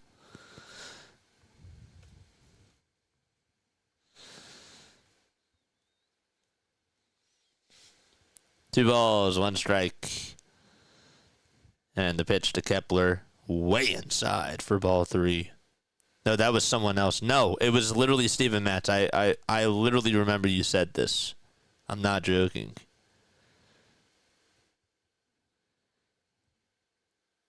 Take notes, Larry, says Chapoke.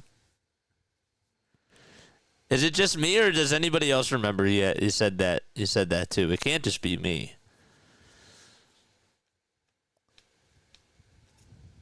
Three balls, 1 strike, and the pitch is a foul ball. It hit right off of the kneecap of Pajes. I think I got a little piece of the crotch too. Oof. 3 balls, 2 strikes. Can the Phillies get a runner home here?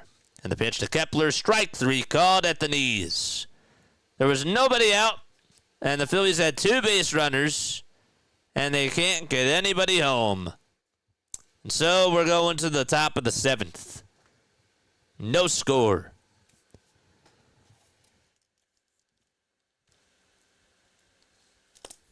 That was frustrating.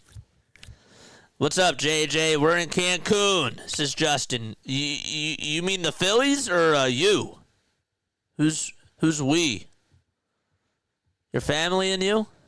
Are the Phillies there too? Phillies haven't put up anything today. JJ also said you'd watch Blue Chips.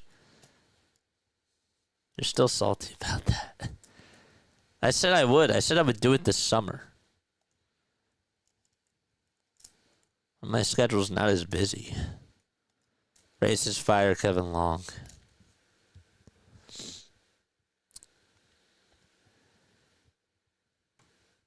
Trading deadline can't come soon enough, says Old Man Ferguson.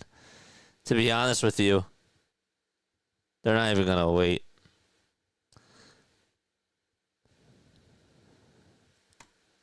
Justin says, I'm in Cancun. Nice. Very nice. Tell the Phillies I said hi over there. And tell them to come back to the ballpark. Larry says, this is what's wrong with this team. Not the bullpen. Not the number 5 starter. It's not Aaron Nola. It's the hitting. And the bullpen. I still think we need another bullpen piece. Get us another outfielder. I mean, well, there's other things that are wrong with this team, but when you're but you're saying roster construction wise, I get what you're saying. Here's Wilson Contreras. He'll bounce the first pitch foul. Yeah, Luzardo's been bad today. Luzardo has pitched in 6 scoreless innings.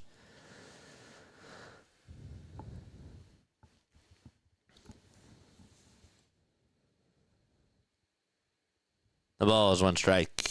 And the pitch is popped up over towards shallow center field. Stock gets under it, makes the grab. And there's 1 out. The bullpen is abysmal except for Alvarado. Worst outfield in baseball. Guys, it could be a lot worse. We could be the White Sox outfield. I mean, you think it's bad, it could get worse. 1 out, the pitch. There's a swing and a miss.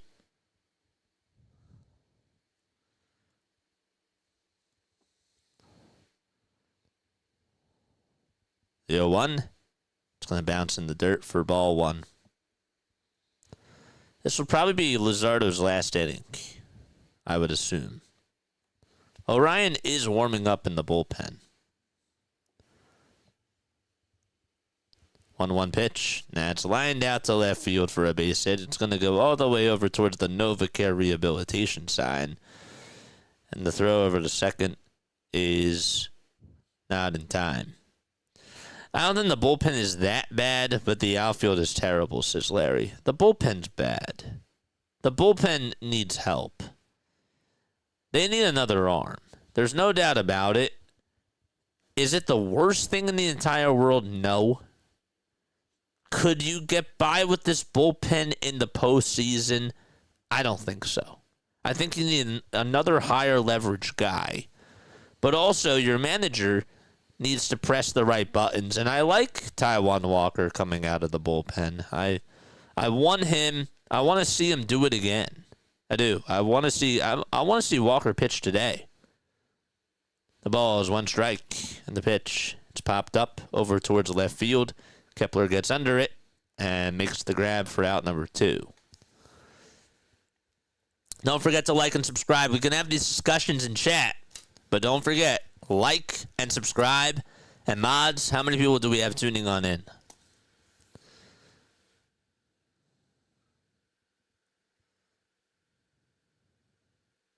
What's up, Anthony? Except for Alvarado, dude loses us at least 4 playoff games a year, says Anthony. He's wild and unpredictable. We're talking about right now.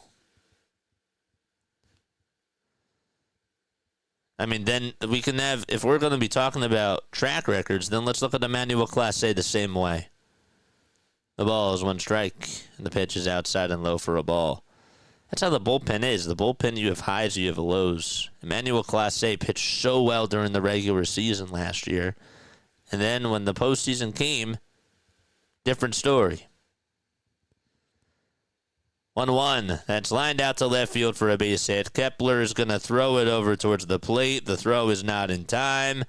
And Contreras scores. It's 1-0 St. Louis on the RBI single by Jordan Walker, and he's over at second, advancing off the throw to home plate.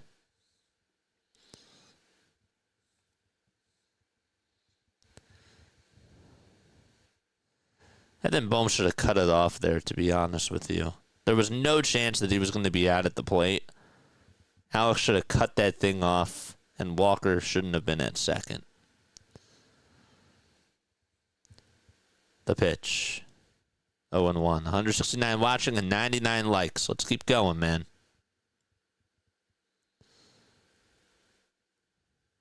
Larry called it. 0-1, swing and a miss.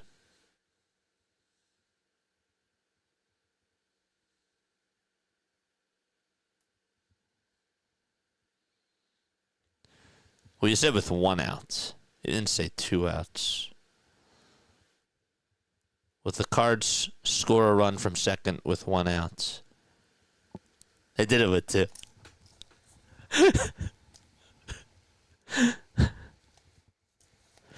So you weren't fully correct. 0-2. That's outside and low for a ball.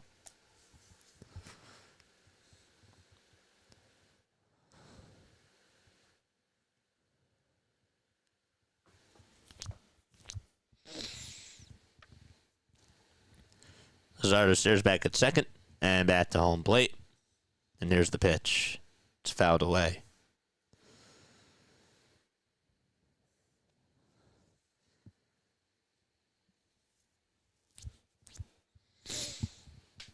That was a 250. We'll do trivia tonight. We'll do it tonight. 1-2 pitch. Outside and low for ball 2. We didn't do on this day in Phillies history either.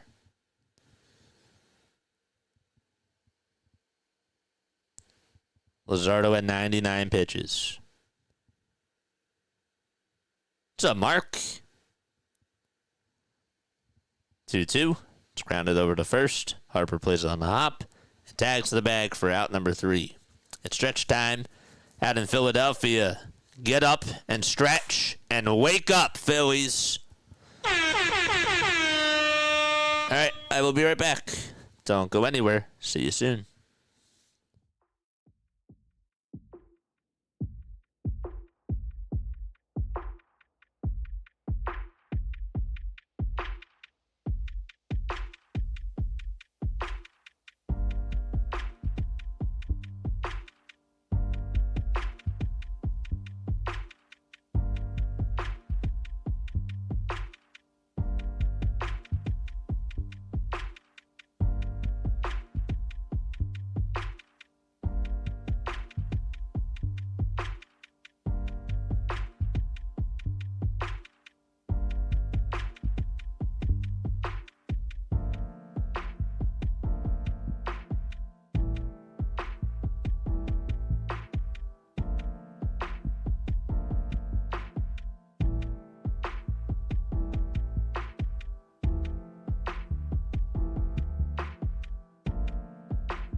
Larry says, no trivia. I'm storming the gates. Grab your torches and pitchforks, everyone.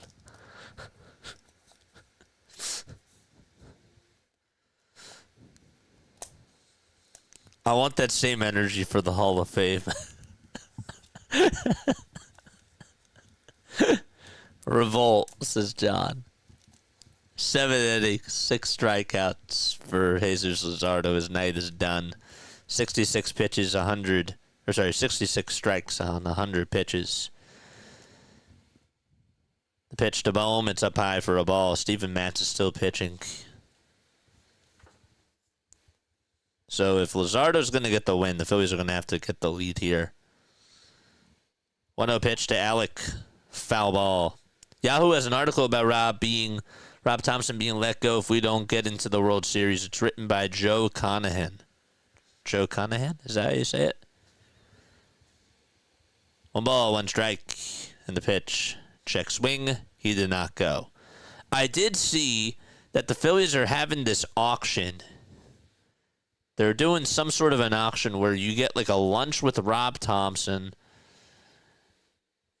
and you get a private tour of the stadium and you get to take like 5 friends with you to this. It was announced on WIP. 2-1 pitch and it's inside and low for ball 3. But it sounded cool. 3-1 pitch to Bohm. And he fouls that one away towards the right field side. Hey, JJ, on this rainy day, go Philly Freaks. Joe's here. The party can start now. Let's go. 3 balls, 2 strikes to Bohm, and he's going to ground this one back up the middle. It's played on 2 bounces by Donovan. The throw over to first. Good stretch by Contreras, and there's one away.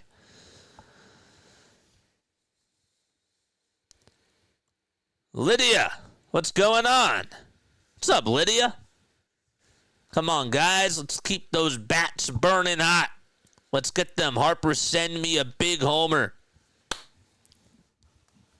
Lydia loves Bryce. I did too. I just wanted to get out of the slump.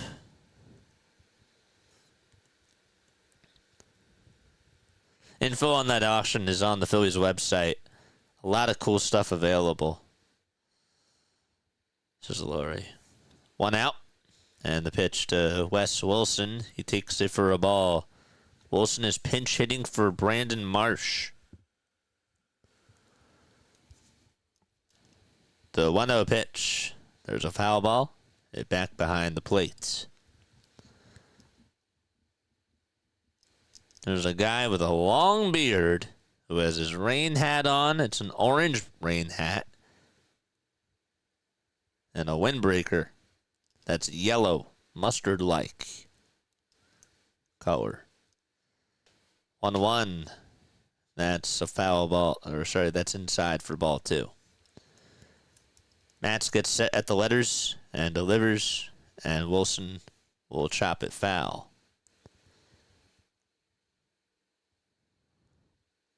Wes has 1 homer this year, 3 RBI, and a .250 batting average. That's a 1.35 ERA out of the bullpen. The 2-2 to Wes Wilson, just low for ball 3. Alvarado and Banks are warming up in the bullpen. They have 2 lefties warming up.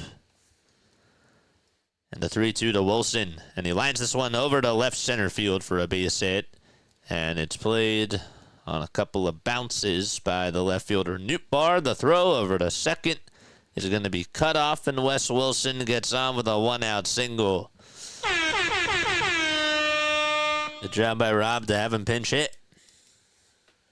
And Rafael Marchand's coming up. I think I would put JT in. That's me. JT is better at this point than Marchand. I know he's going to have to catch later today, but first pitch is in there for a strike. But I would do it. I'm trying to win the series. Stott's up next. The ball is 1 strike to Rafael, who's batting on the right side. Come through here, Rafael. 0-1 pitch. Just outside. This umpire, Lance Barksdale, he's had a good day today behind the plate.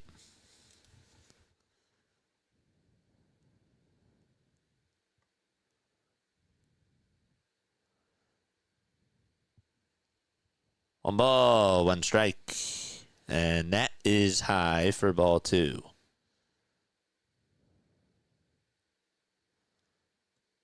Sonny Gray's pitching for game 2, I know. 2 balls, 1 strike.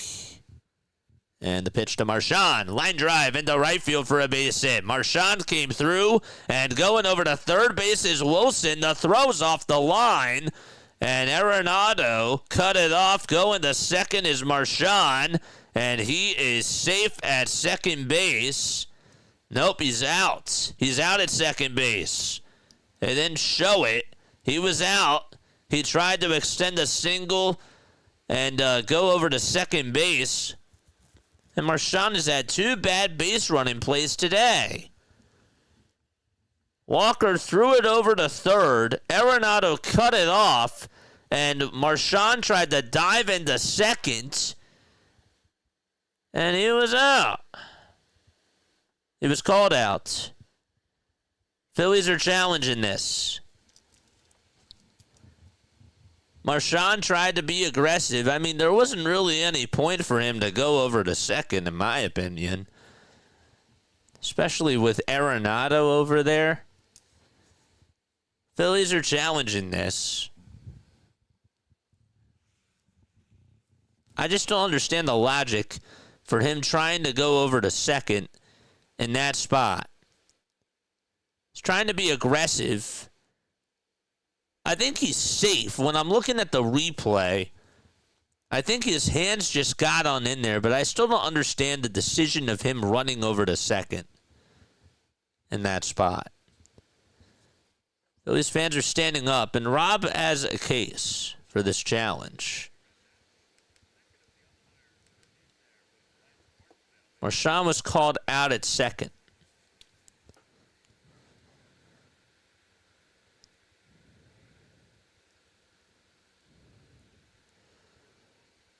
Let's see again on this review.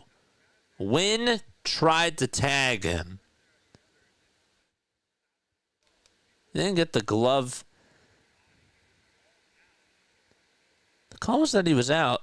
When they're showing the replay, it looks like he got both hands in there.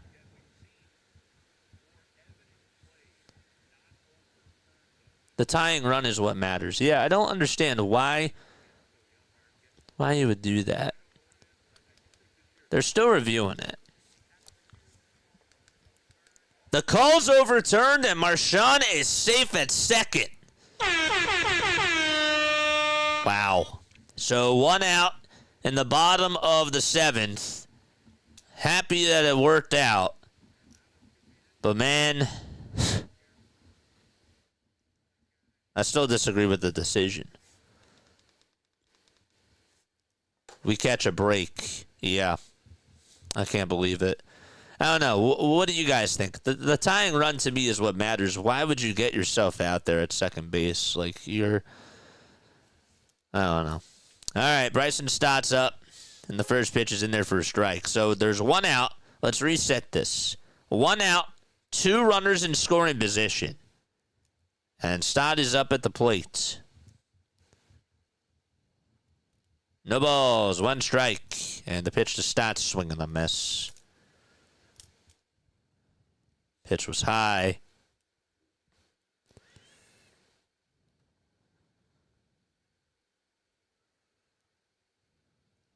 He was so shot to get a hit. He was he was still running. He was pressing Y on the PlayStation controller. 0-2 pitch, it's high for a ball. He was pressing Y. He was like, I'm just gonna press Y all the way. I'm going to second. I don't care what's going on. I don't care if I'm out.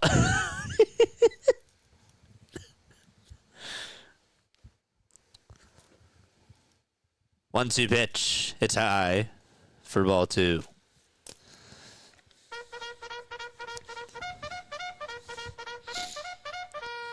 Charge! 2 balls, 2 strikes to Bryson Stott. Big at bat here. 2-2 pitch to Stott, and he fouls it off of his back knee, and it ricochets over towards the visitor's dugout.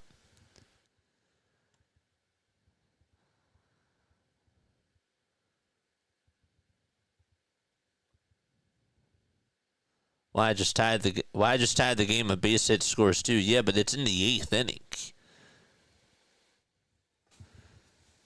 Got to be smart. 2-2 pitch. It's outside for ball 3. And then if you get out, then there's 2 away. And that gets rid of the sac fly.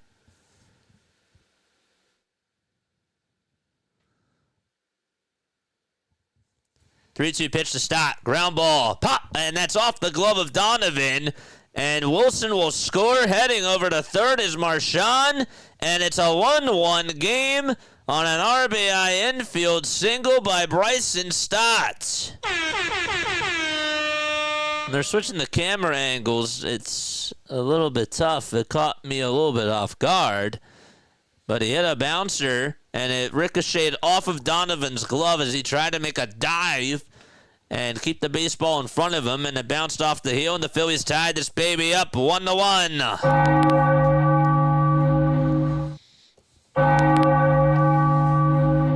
Bottom of the 7th, runners at the corners, and the sac fly gives the Phillies the lead. Here's Trey Turner at the plate. Stott's at first. The first pitch to Trey. Foul ball back over towards the screen.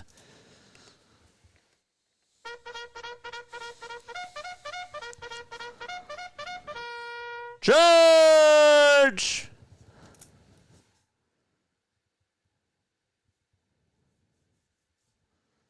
The ball is 1 strike. And the pitch to Trey. It's outside for a ball.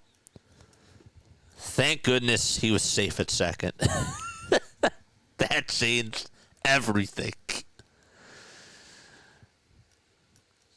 The 1-1 to Turner. He pops it up. It's hit out towards the back of the middle infield. Wynn gets under it and makes the grab. There's 2 away.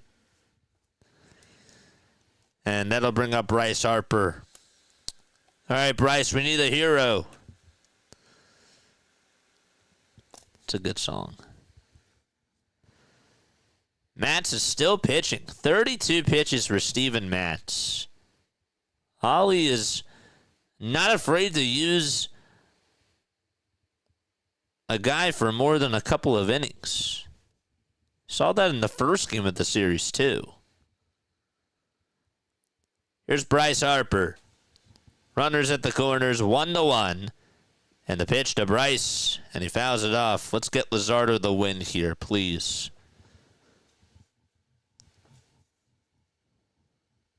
Bryce has to say, this one's for you, Jesus. Give him the lead here. If he gets out, he's not going to get the win, even if they do win the game. 0-1. It's high for a ball.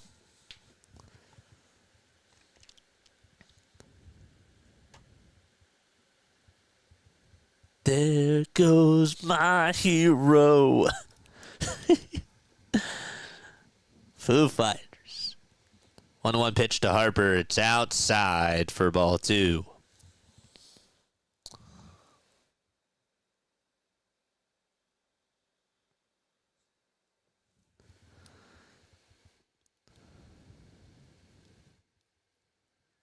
Two balls, 1 strike.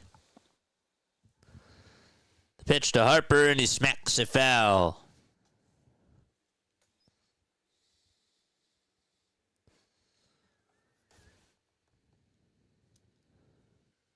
Schwarber waits in the on-deck circle. Kyle's 0 for 3. Trying to extend that on-base streak. 2-2 pitch to Harper, and there's a fly ball hit out over towards shallow center field on the run, and not able to make the catch is Wynn, and the Phillies are going to take the lead. The throw to home to get stopped, though, is just in time, and it's 2-1 as we go to the top of the 8th inning. They're standing around, and are the Phillies going to challenge this too? It went over the head of Mason Wynn, and Wynn was able to throw it over to home. And are they going to say that Pages was blocking the plate? Is that what they're going to challenge? I don't know. It was a nice play, though, by Wynn.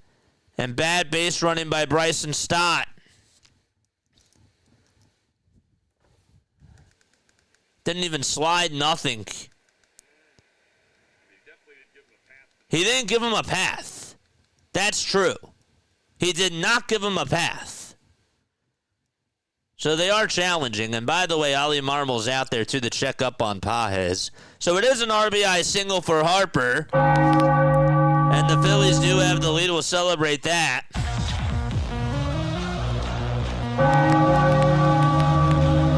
Phillies are challenging this to see if Pages was blocking the plate.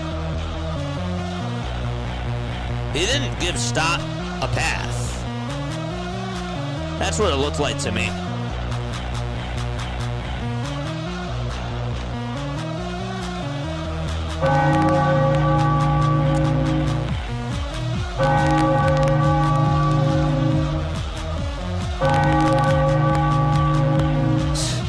That's bizarre. You didn't give him a pass. Not at all. Just blocking the lane.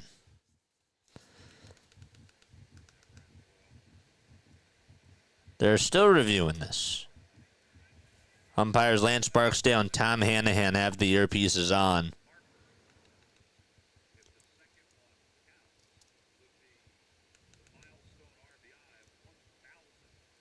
If Harper, by the way, if this second run does come in, this would be Bryce's 1,000th RBI.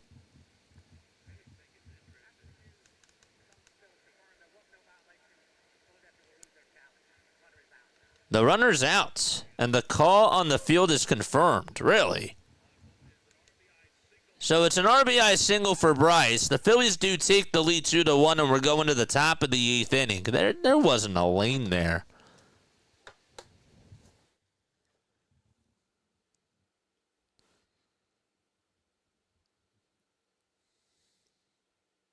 It was 4 feet. It was 4 feet in front of the plate. That's what even Luke Arcani said.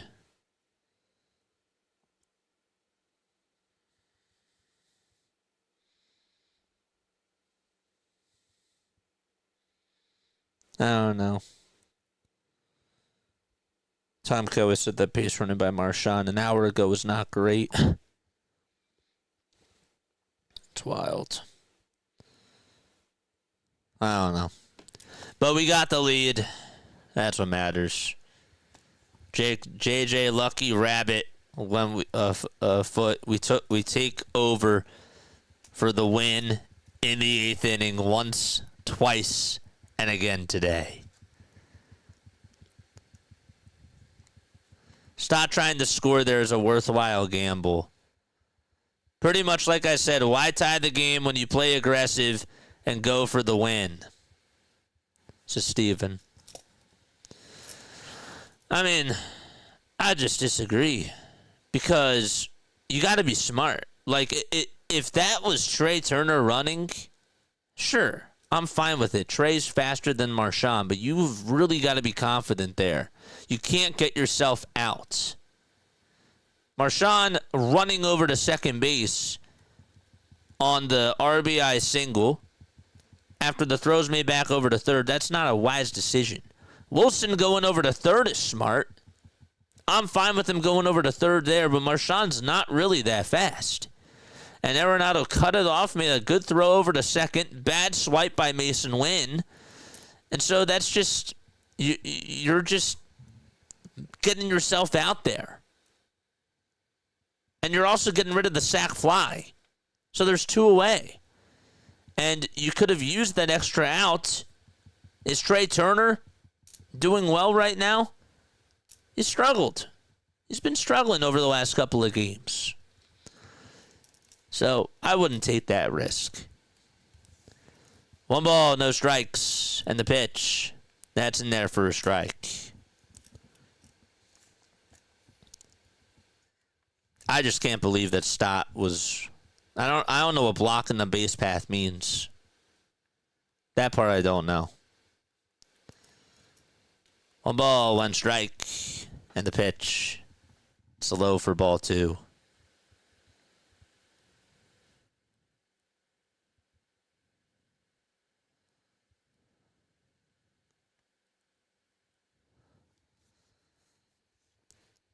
2 balls, 1 strike. The pitch. There's a ground ball base hit out over to right field. Castellanos gets on one knee and fields it. And a leadoff single gets him aboard. Pete always slid head first.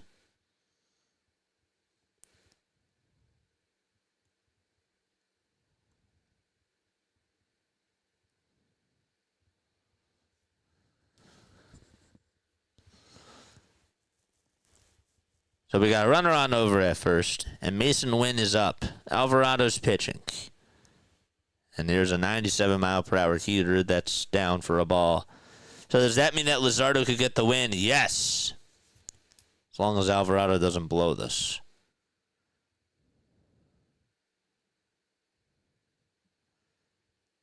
The 1-0 pitch, swing and a miss, and it gets on by Rafael Marchand, heading over to second base. Is going to be Lars Nootbaar.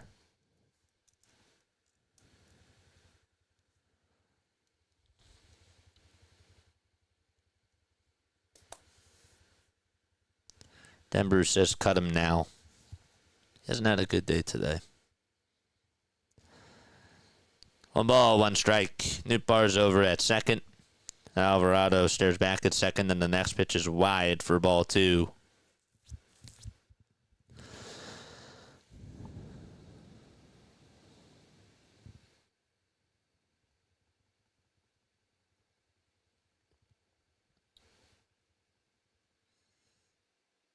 Two balls, 1 strike.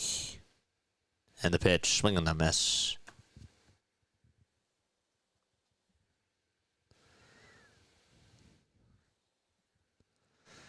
Tying runs at second. Win today 1 for 3.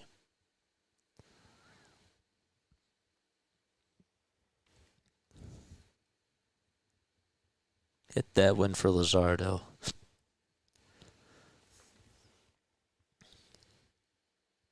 Alvarado looks back at second. And bat to home plate, and here's the 2-2. It's going to bounce in the dirt for ball 3. Wynn's 23 years old. He's just 0 for 1 against Alvarado with a strikeout and a walk in his career.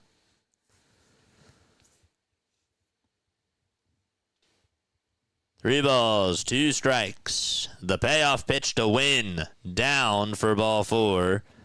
And that's going to put runners on at first and second, and Brendan Donovan's coming up.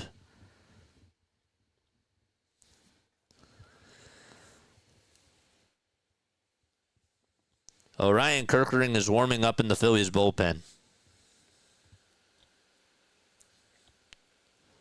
So Lars singles, and Wynn walks, and Caleb is going to have a conversation with Alvarado here. This is a big at-bat. This is Brendan Donovan, who's their best hitter.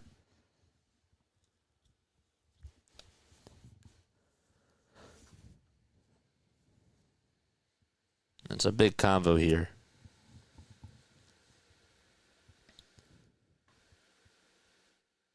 JJ, we can agree to disagree, but we both are Philly fans. Dude, I love it.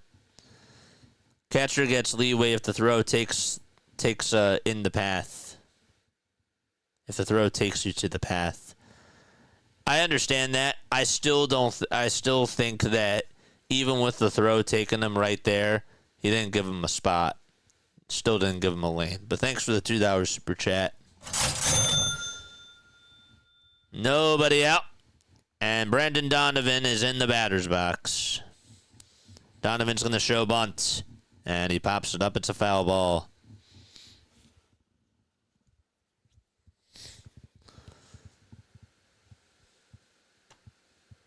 Of course we can agree to disagree. I love it. The ball is 1 strike. I don't always see eye to eye with people. I'm fine with that.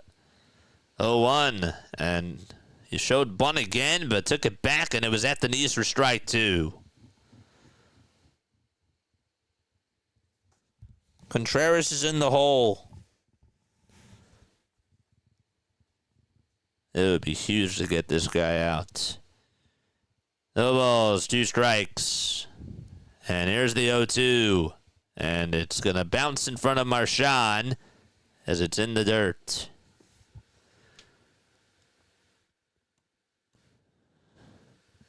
Come on, this guy needs a cup of coffee. He needs a cup of coffee. Let's give him one here if he gets a strikeout. 1-2 pitch. It's grounded over towards the right side. Stott has it, flips it over to first, and that was sort of like a sacrifice bunt, if you will, because both runners get to advance over to second and third.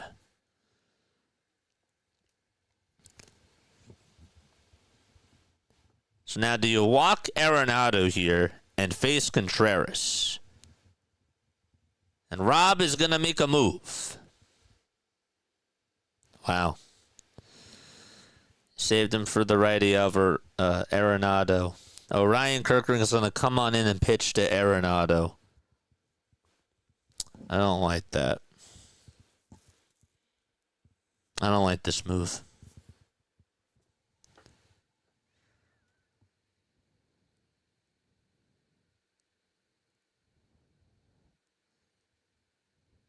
Yes, Steven.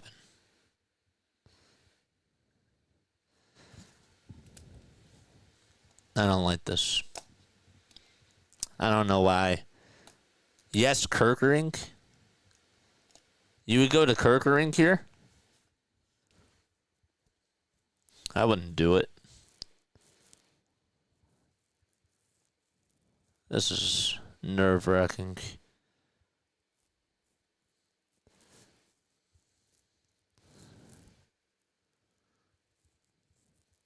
Yeah. I don't know why you would do that. Jose Alvarado is one of your best relievers, and you're taking him out of the damn game after you got the first out. Again. Jim says anyone's better than Alvarado. You haven't been watching them if you say that. You haven't been watching them. I'm sorry. And yes, do I love Alvarado? I do. I do like Alvarado. But Alvarado has been your best bullpen piece. You still are the best play-by-play YouTuber in the world. I appreciate that, Steven. And dude, I love disagreeing with people. I do. Like, don't feel bad. You know?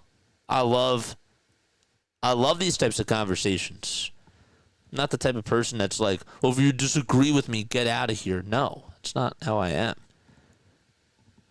I mean, Larry can tell you, like, I open these conversations. Larry and I disagree on a lot of things.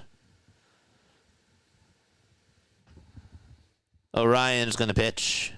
And the first one to Arenado is outside.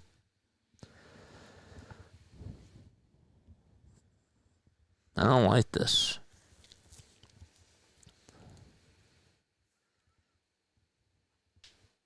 The 1-0, it's down for ball 2. That was the right call. As long as Kirkering can throw fastballs.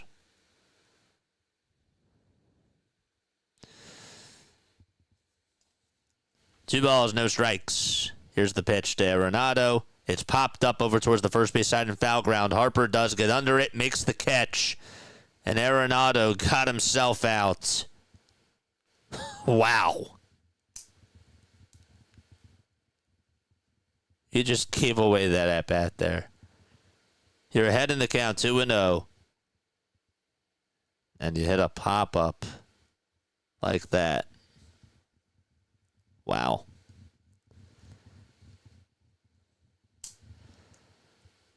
They call that the defensive play of the game.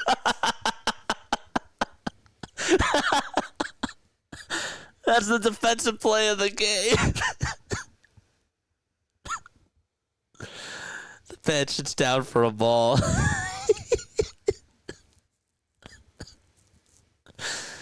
That's the... What a pitch. Swing and a miss. It's a routine pop-up over towards the first base side of foul ground. That's the defensive play of the game. Oh, man. 1-1, and that's down low and outside for ball 2.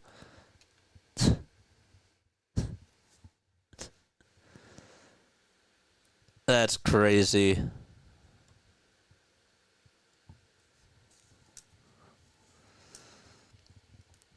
Two balls, one strike. Kerkering kicks, fires, swing and a miss. Alvarado more likely to walk a hitter or a wild pitch. I'm still going with him. He's one of my best pitchers, and he just got an out, and you're putting Orion in, and Orion hasn't really been strong this year. I hope he proves me wrong. I do. But I still disagree. But thanks, Jack. 2 balls, 2 strikes. Can Orion get out of it? 8 seconds left on the pitch clock. The 2-2 pitch to Contreras. It's outside and low for ball 3.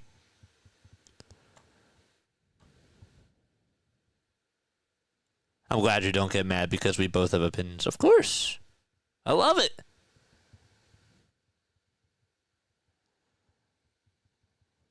Three-two pitch. Strike 3 called. Got him looking at the knees. And we're going to the bottom of the 8th. Wow. Okay. Okay, Orion. What a pitch. I can't believe it.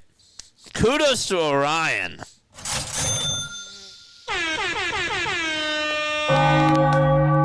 Good for him. Good for him. I still don't like the decision, but guess what? That strikeout was big. Arenado still got himself out on that 2-0 pitch. But I will take it. I will absolutely take it. That is wild. Luckily, I was wrong. Thanks. Me too, Larry. Topper's amazing. He knows the Steve's is Denver. Okay. I'll take it. Okay. I'll take it. I still don't like the move, but I'll take it. Hey, it worked.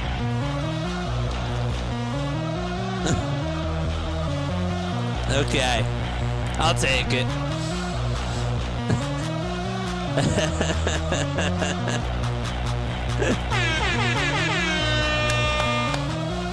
I will take it.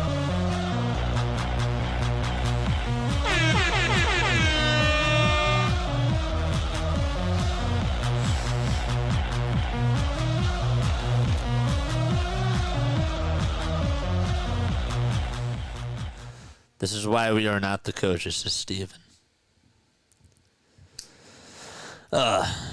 Jim says you must not have been watching Orion Kerkering. I have, but Jim says great show, bud. I appreciate you. Man. We're in the bottom of the 8th. It's 2-1 Phillies and Kyle Schwarber. Let's hope he can get on base here to extend that streak. It's outside for a ball.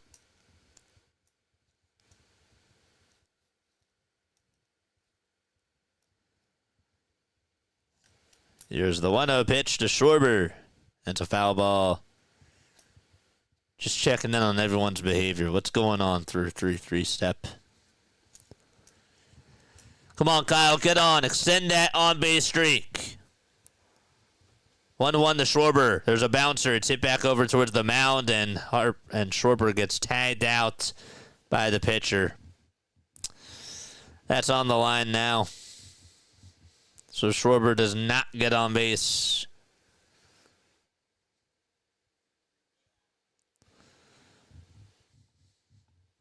Bounced out over towards the mound.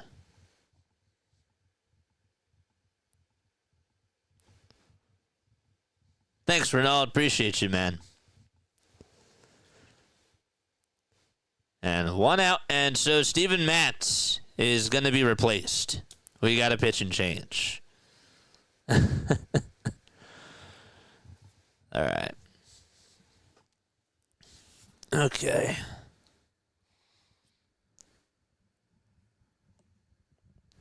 I can't believe that worked. Just like the Phillies have, I feel like the Phillies have taken a lot of gambles today, but that's me. I'm happy it's working. I am. Don't forget to like, don't forget to subscribe to the channel as well, and turn on those notification bell icons too. Can you imagine like if Harry or somebody else was doing like a back and forth during the broadcast like this? I really wonder like what people would have said to them live. Not a Phillies or St. Louis fan, just a degenerate gamble who is at work listening to the to your cast in hopes of hitting the under. Regardless, I really appreciate the play-by-play. Gave the channel a sub. You're the man. Love it. Appreciate you. That's my MVP. Fins up.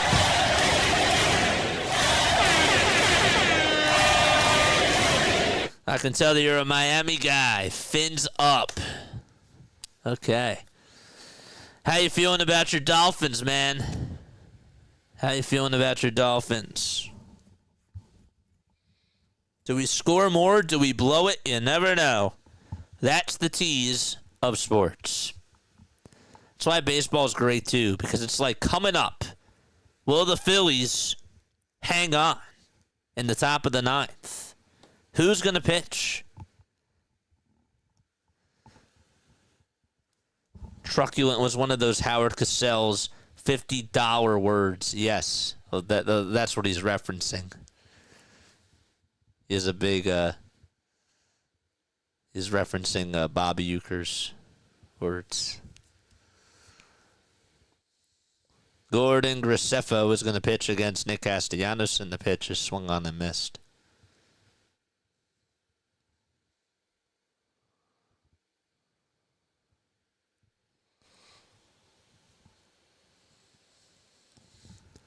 The ball is one strike. The windup and the pitch. It's in the dirt from Graceffo. All right. If I'm not looking at chat, I apologize.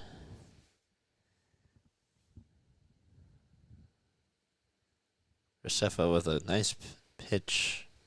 The first one was a nice one. The 1-1 delivery, the Casty.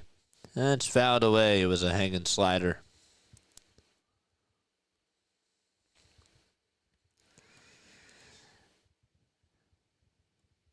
First pitch for game 2. I almost called it second pitch, but almost doesn't count. Second pitch starts at 6:15 p.m. Eastern Time for this doubleheader. 1 ball, 2 strikes to Nick Castellanos. The windup and the pitch. It's in the dirt again. Castellanos has been doing a better job at not chasing after some of these bad pitches today. Let's see if he can keep it up. 3 seconds left on the pitch clock. And the 2-2 to Castellanos. And he pops this one up out over towards right field. It's hooking foul. And it takes a high bounce out of play.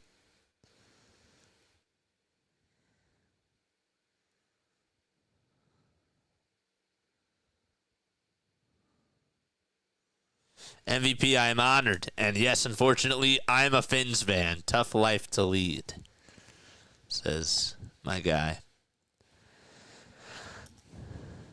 The 2-2 to Casty. It was low, but it's called a strike 3 anyways.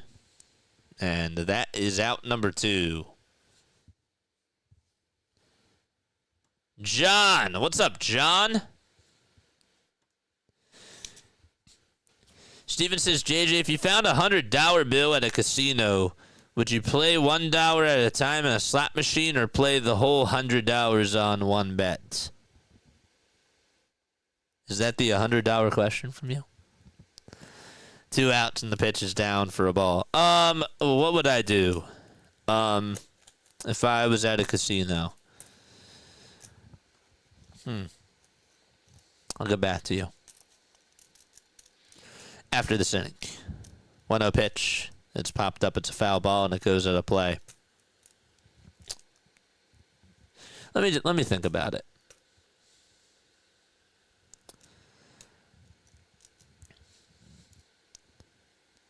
If I'm at a casino and I found that 1-1 foul ball. If the person that I see just dropped it, I'm giving that $100 back because that's the human in me. Morally speaking, that's what I would do. 1-2 pitch to Max Kepler, and there's a fly ball hit out over towards deep right field. It's going back over towards the track. Walker has just enough room to make the catch, and that's the second time a Phillies left-handed hitter has hit one out over towards Jordan Walker's way, and it went over towards the very back of the track. We're going to the top of the ninth. Last chance for the Cardinals. It's 2-1 Phils. Can they hang on? If I found a $100 bill at a casino, if I just found it on the floor, would I play the 100? And again, this is barring the person that I see just didn't drop it, and if it was just there. I'm probably gonna. I wouldn't play the whole 100 in one bet. No, I would. I wouldn't do it on the one bet. I would do a little bit at a time. That's what I would do. My condolences to the Finns fan here. My brother is a Dolphins fan too. It's a hard life. My wife found a $100 bill on our honeymoon in Atlantic City, says Larry. Really? What's up, y'all? JJ, we got to hold this result. I'm headed into work and we'll have the game on without a doubt.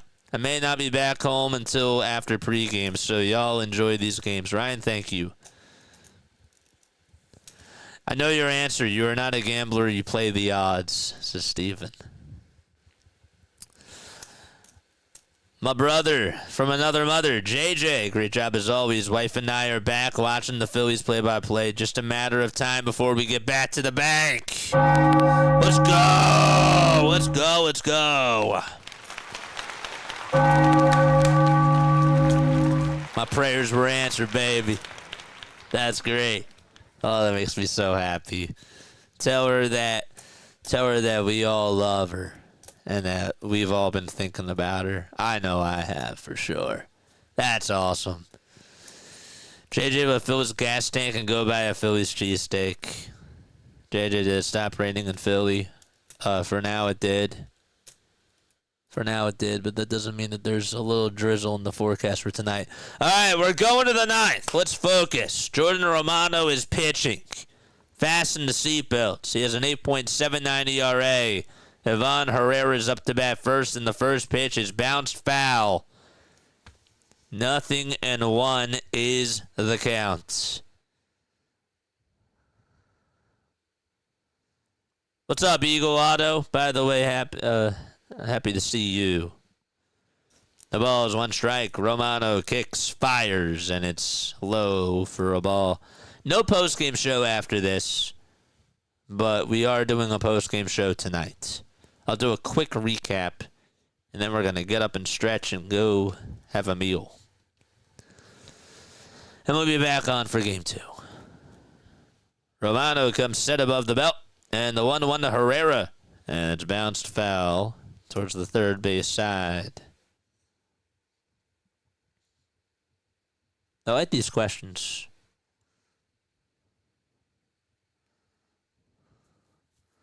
What's Hoffman's ERA? It's skyrocketed. Hoffman is not doing a good job. Wish I was joking.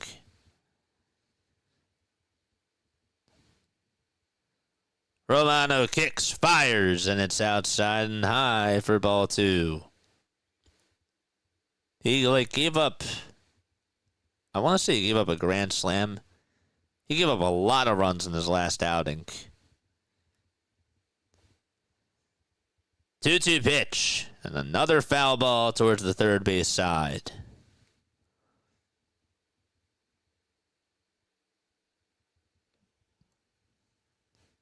Specifically, his ERA, I'll give it to you now.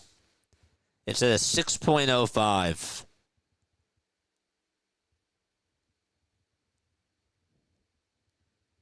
Two-two pitch, swing and a miss. 1 out in the top of the 9th.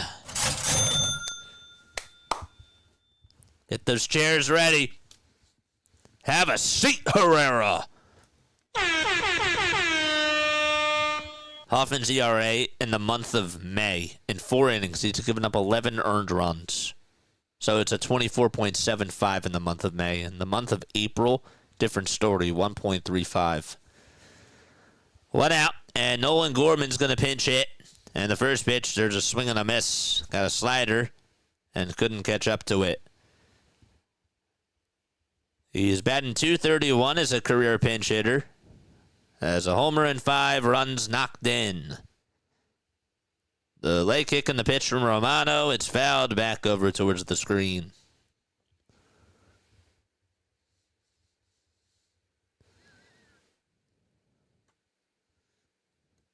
What if you were at this game and hid in the bathroom until the second game? Would they catch you? Yes. 0-2 pitch. Way up high for a ball. They would.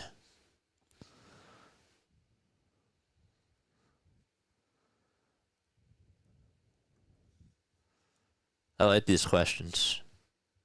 Keep asking them.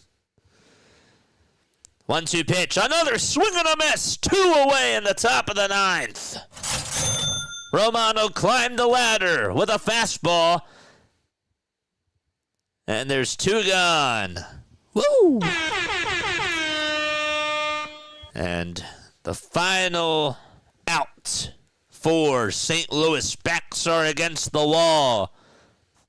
The winning streak is in jeopardy. And the Phillies trying to tie the series. And Alec Burleson's going to pinch hit. Ollie Marmol unloading and unleashing the bench. The first pitch, strike 1. It's a slider at the knees.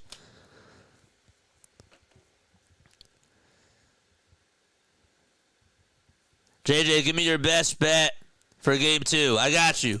Could be pitching. I got you. The ball is 1 strike and the pitch. Swing and a miss. And St. Louis down to its final strike. All rise in Philadelphia. Romano gets the signs. Puts the glove to his ear. And now back over towards the chest. Here's the 0-2 pitch. Swing and a miss. Jordan Romano strikes out the side. And the Phillies win 2-1. It got dicey, but the Phillies hang on and they beat the Cardinals and end their 9-game winning streak. Ring the bell. The Philadelphia Phillies win.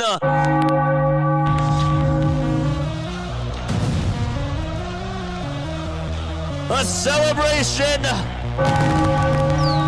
for a sweet, sweet victory.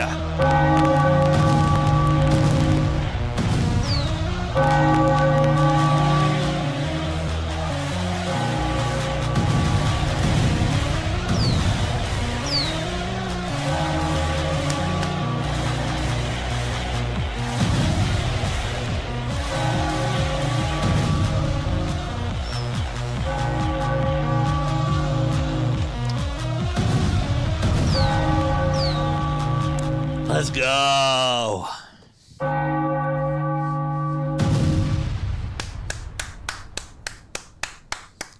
Tie that series up and go for the win tonight. Go for that win tonight, man.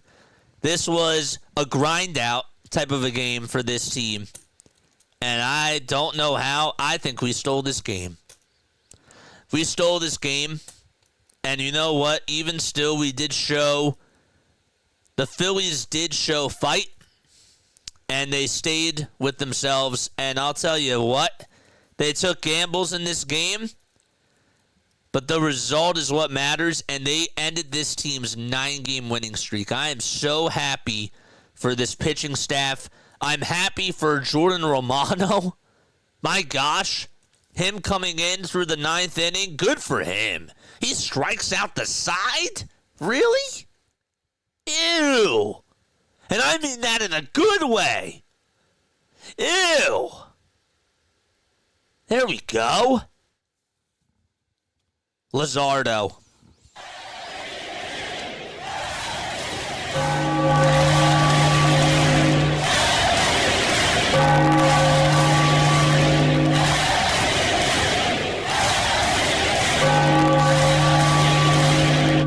That guy was on one today, and he kept you involved and pitched his tail off. My gosh, that was awesome. Somebody asked me about what to bet for the next game. I don't have it up, but I'll tell you what.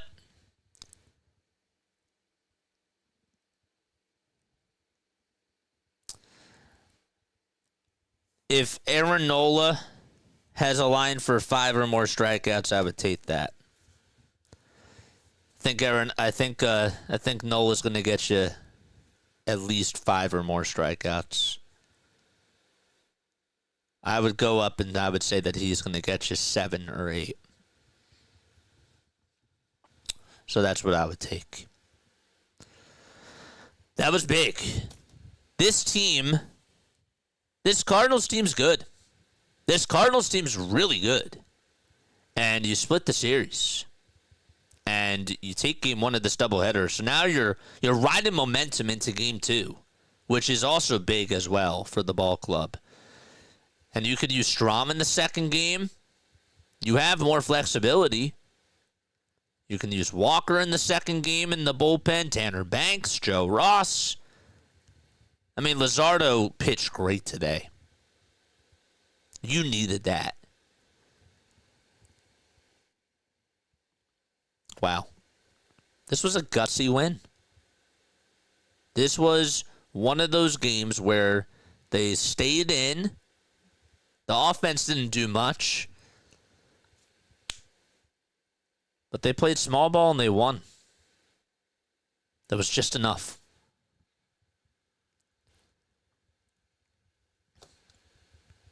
"99% of doubleheaders are splits, so I'm not expecting a sweep," says Larry.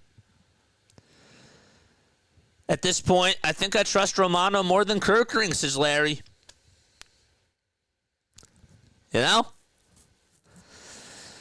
I'm starting to get there. On to game 2. JJ, are you streaming game 2 tonight? Of course we are. Who pitches tonight? Nola. Aaron Nola versus Sonny Gray. 6:15 p.m. We'll start the stream at 6 o'clock. I like this win. I really liked this win. This was an awesome game from the Phillies. I'm not letting the bats off the hook. Too bad Kyle Schwarber ended his on-base streak, but you know what? If he gets on base today, at least the day streak will continue. So, but it is what it is. It is what it is. JJ, time for you to sing. It's time for me to eat. And not just eat crow, but go eat a meal. Let's go. All right. I will see you all tonight. Love you all. On to game 2. Great win by this team. Now how do you take the series and sweep the Cardinals tonight? Let's go for the kill. That I'm willing to be aggressive with. Let's go for the kill there in game 2. All right. I'm done babbling. See you tonight. 6 o'clock. We'll start the stream. Bye-bye.